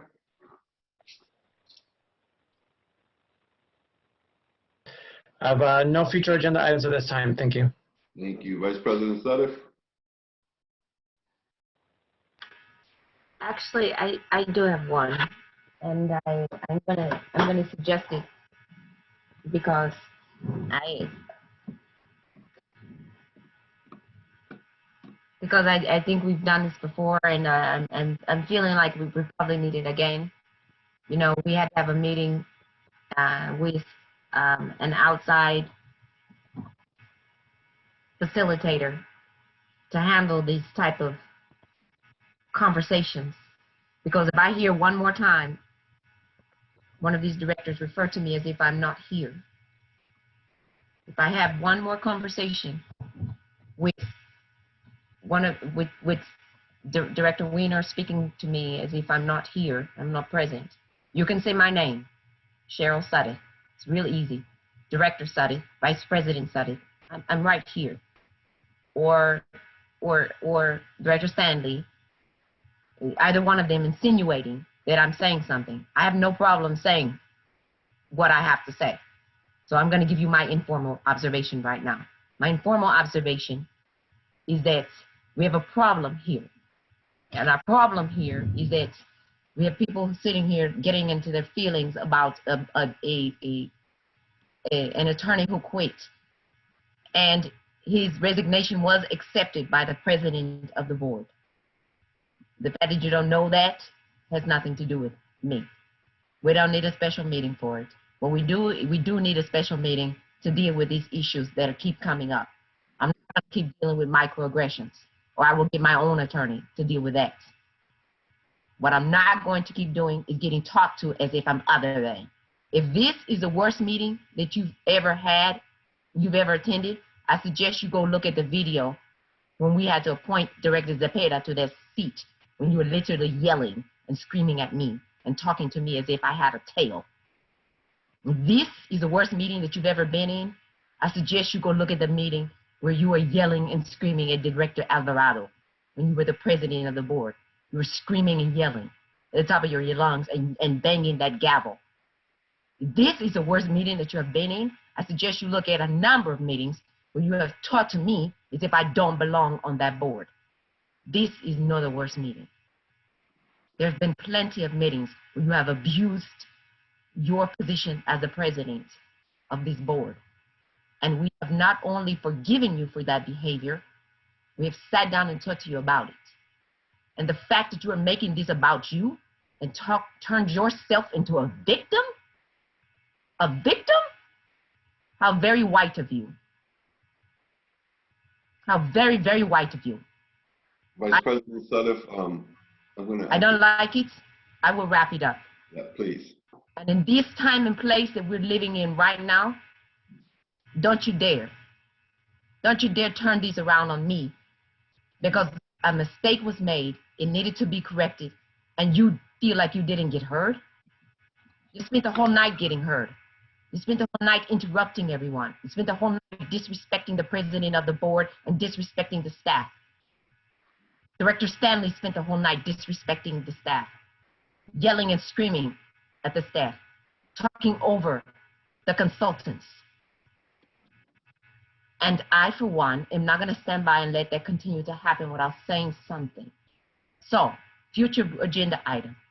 We need to have a board decorum meeting where board directors, if we need to be retrained, it seems, on being respectful to not only to one another, but to the staff. We need to have a mediation, maybe, because some people feel like they can't have a conversation or speak directly to us. We've got to speak around and have these microaggressions. So maybe we need to bring in someone from the outside. I don't know. But that needs to happen, and it needs to happen sooner rather than later. Because what I'm not going to do is have another one of these meetings where we're going round and round, and people pretending they can't talk or they got to talk around and not directly to me. Because my name is Cheryl Sutton. Director Sutton, Vice President Sutton, whatever you want to say. Not some director or one director or that director. Human being. Treat me like that. All right, thank you, Vice President Sutton. Thank you. I don't mean to cut you off. There's no more point of order here. I have the final word here. You've already spoken. Dave, I'm not going to My talk. turn now to speak. You're out of order. Somebody mute Director Weiner. Look at you guys. Director Weiner, what is it about what I just said to you you don't understand? Your time is up. You've already spoken. It is now my turn. Or do you want me to adjourn the meeting right here? All right. I, as president, am appalled at the behavior of this board tonight. I'm not talking about one director and just one director. I'm talking about all of us can do better. You know, I try to run a thoughtful, a provoking meeting where people have turns, where people have a right to discuss their stuff. But when it's your turn to speak, it's your turn to speak. If you have something to say, say what you mean, what pertains to the agenda, not whatever's in your, whatever speech you want to make or whatever. We need to stick to the board agenda that we have for each and every meeting. And when we make mistakes, we need to correct them, which I think we did tonight. So I, as president of the board, I'm going to call a special meeting in probably about a week to discuss whether or not to give a consultant / general counsel or our ex-general counsel a board evaluation. Now, the meeting is not to evaluate him. The meeting is to discuss whether or not to do it. I myself have a strong opinion that we should not. However, we have members of the board that want that. So, you know what? We're going to discuss it like adults. But at that meeting, I caution everybody who shows up at the meeting to stick to the agenda. I don't want any name calling. I don't want anything that's not within the business of the district or the business of the agenda of that day. You'll be called out of order because I, like I said, for one, am sick of this. I mean, this for me was a bad meeting. I've been to worse, but this was a bad meeting. So we all need to do better. And I want to thank you all for attending tonight. I wish you all Godspeed and stay safe. We are adjourned.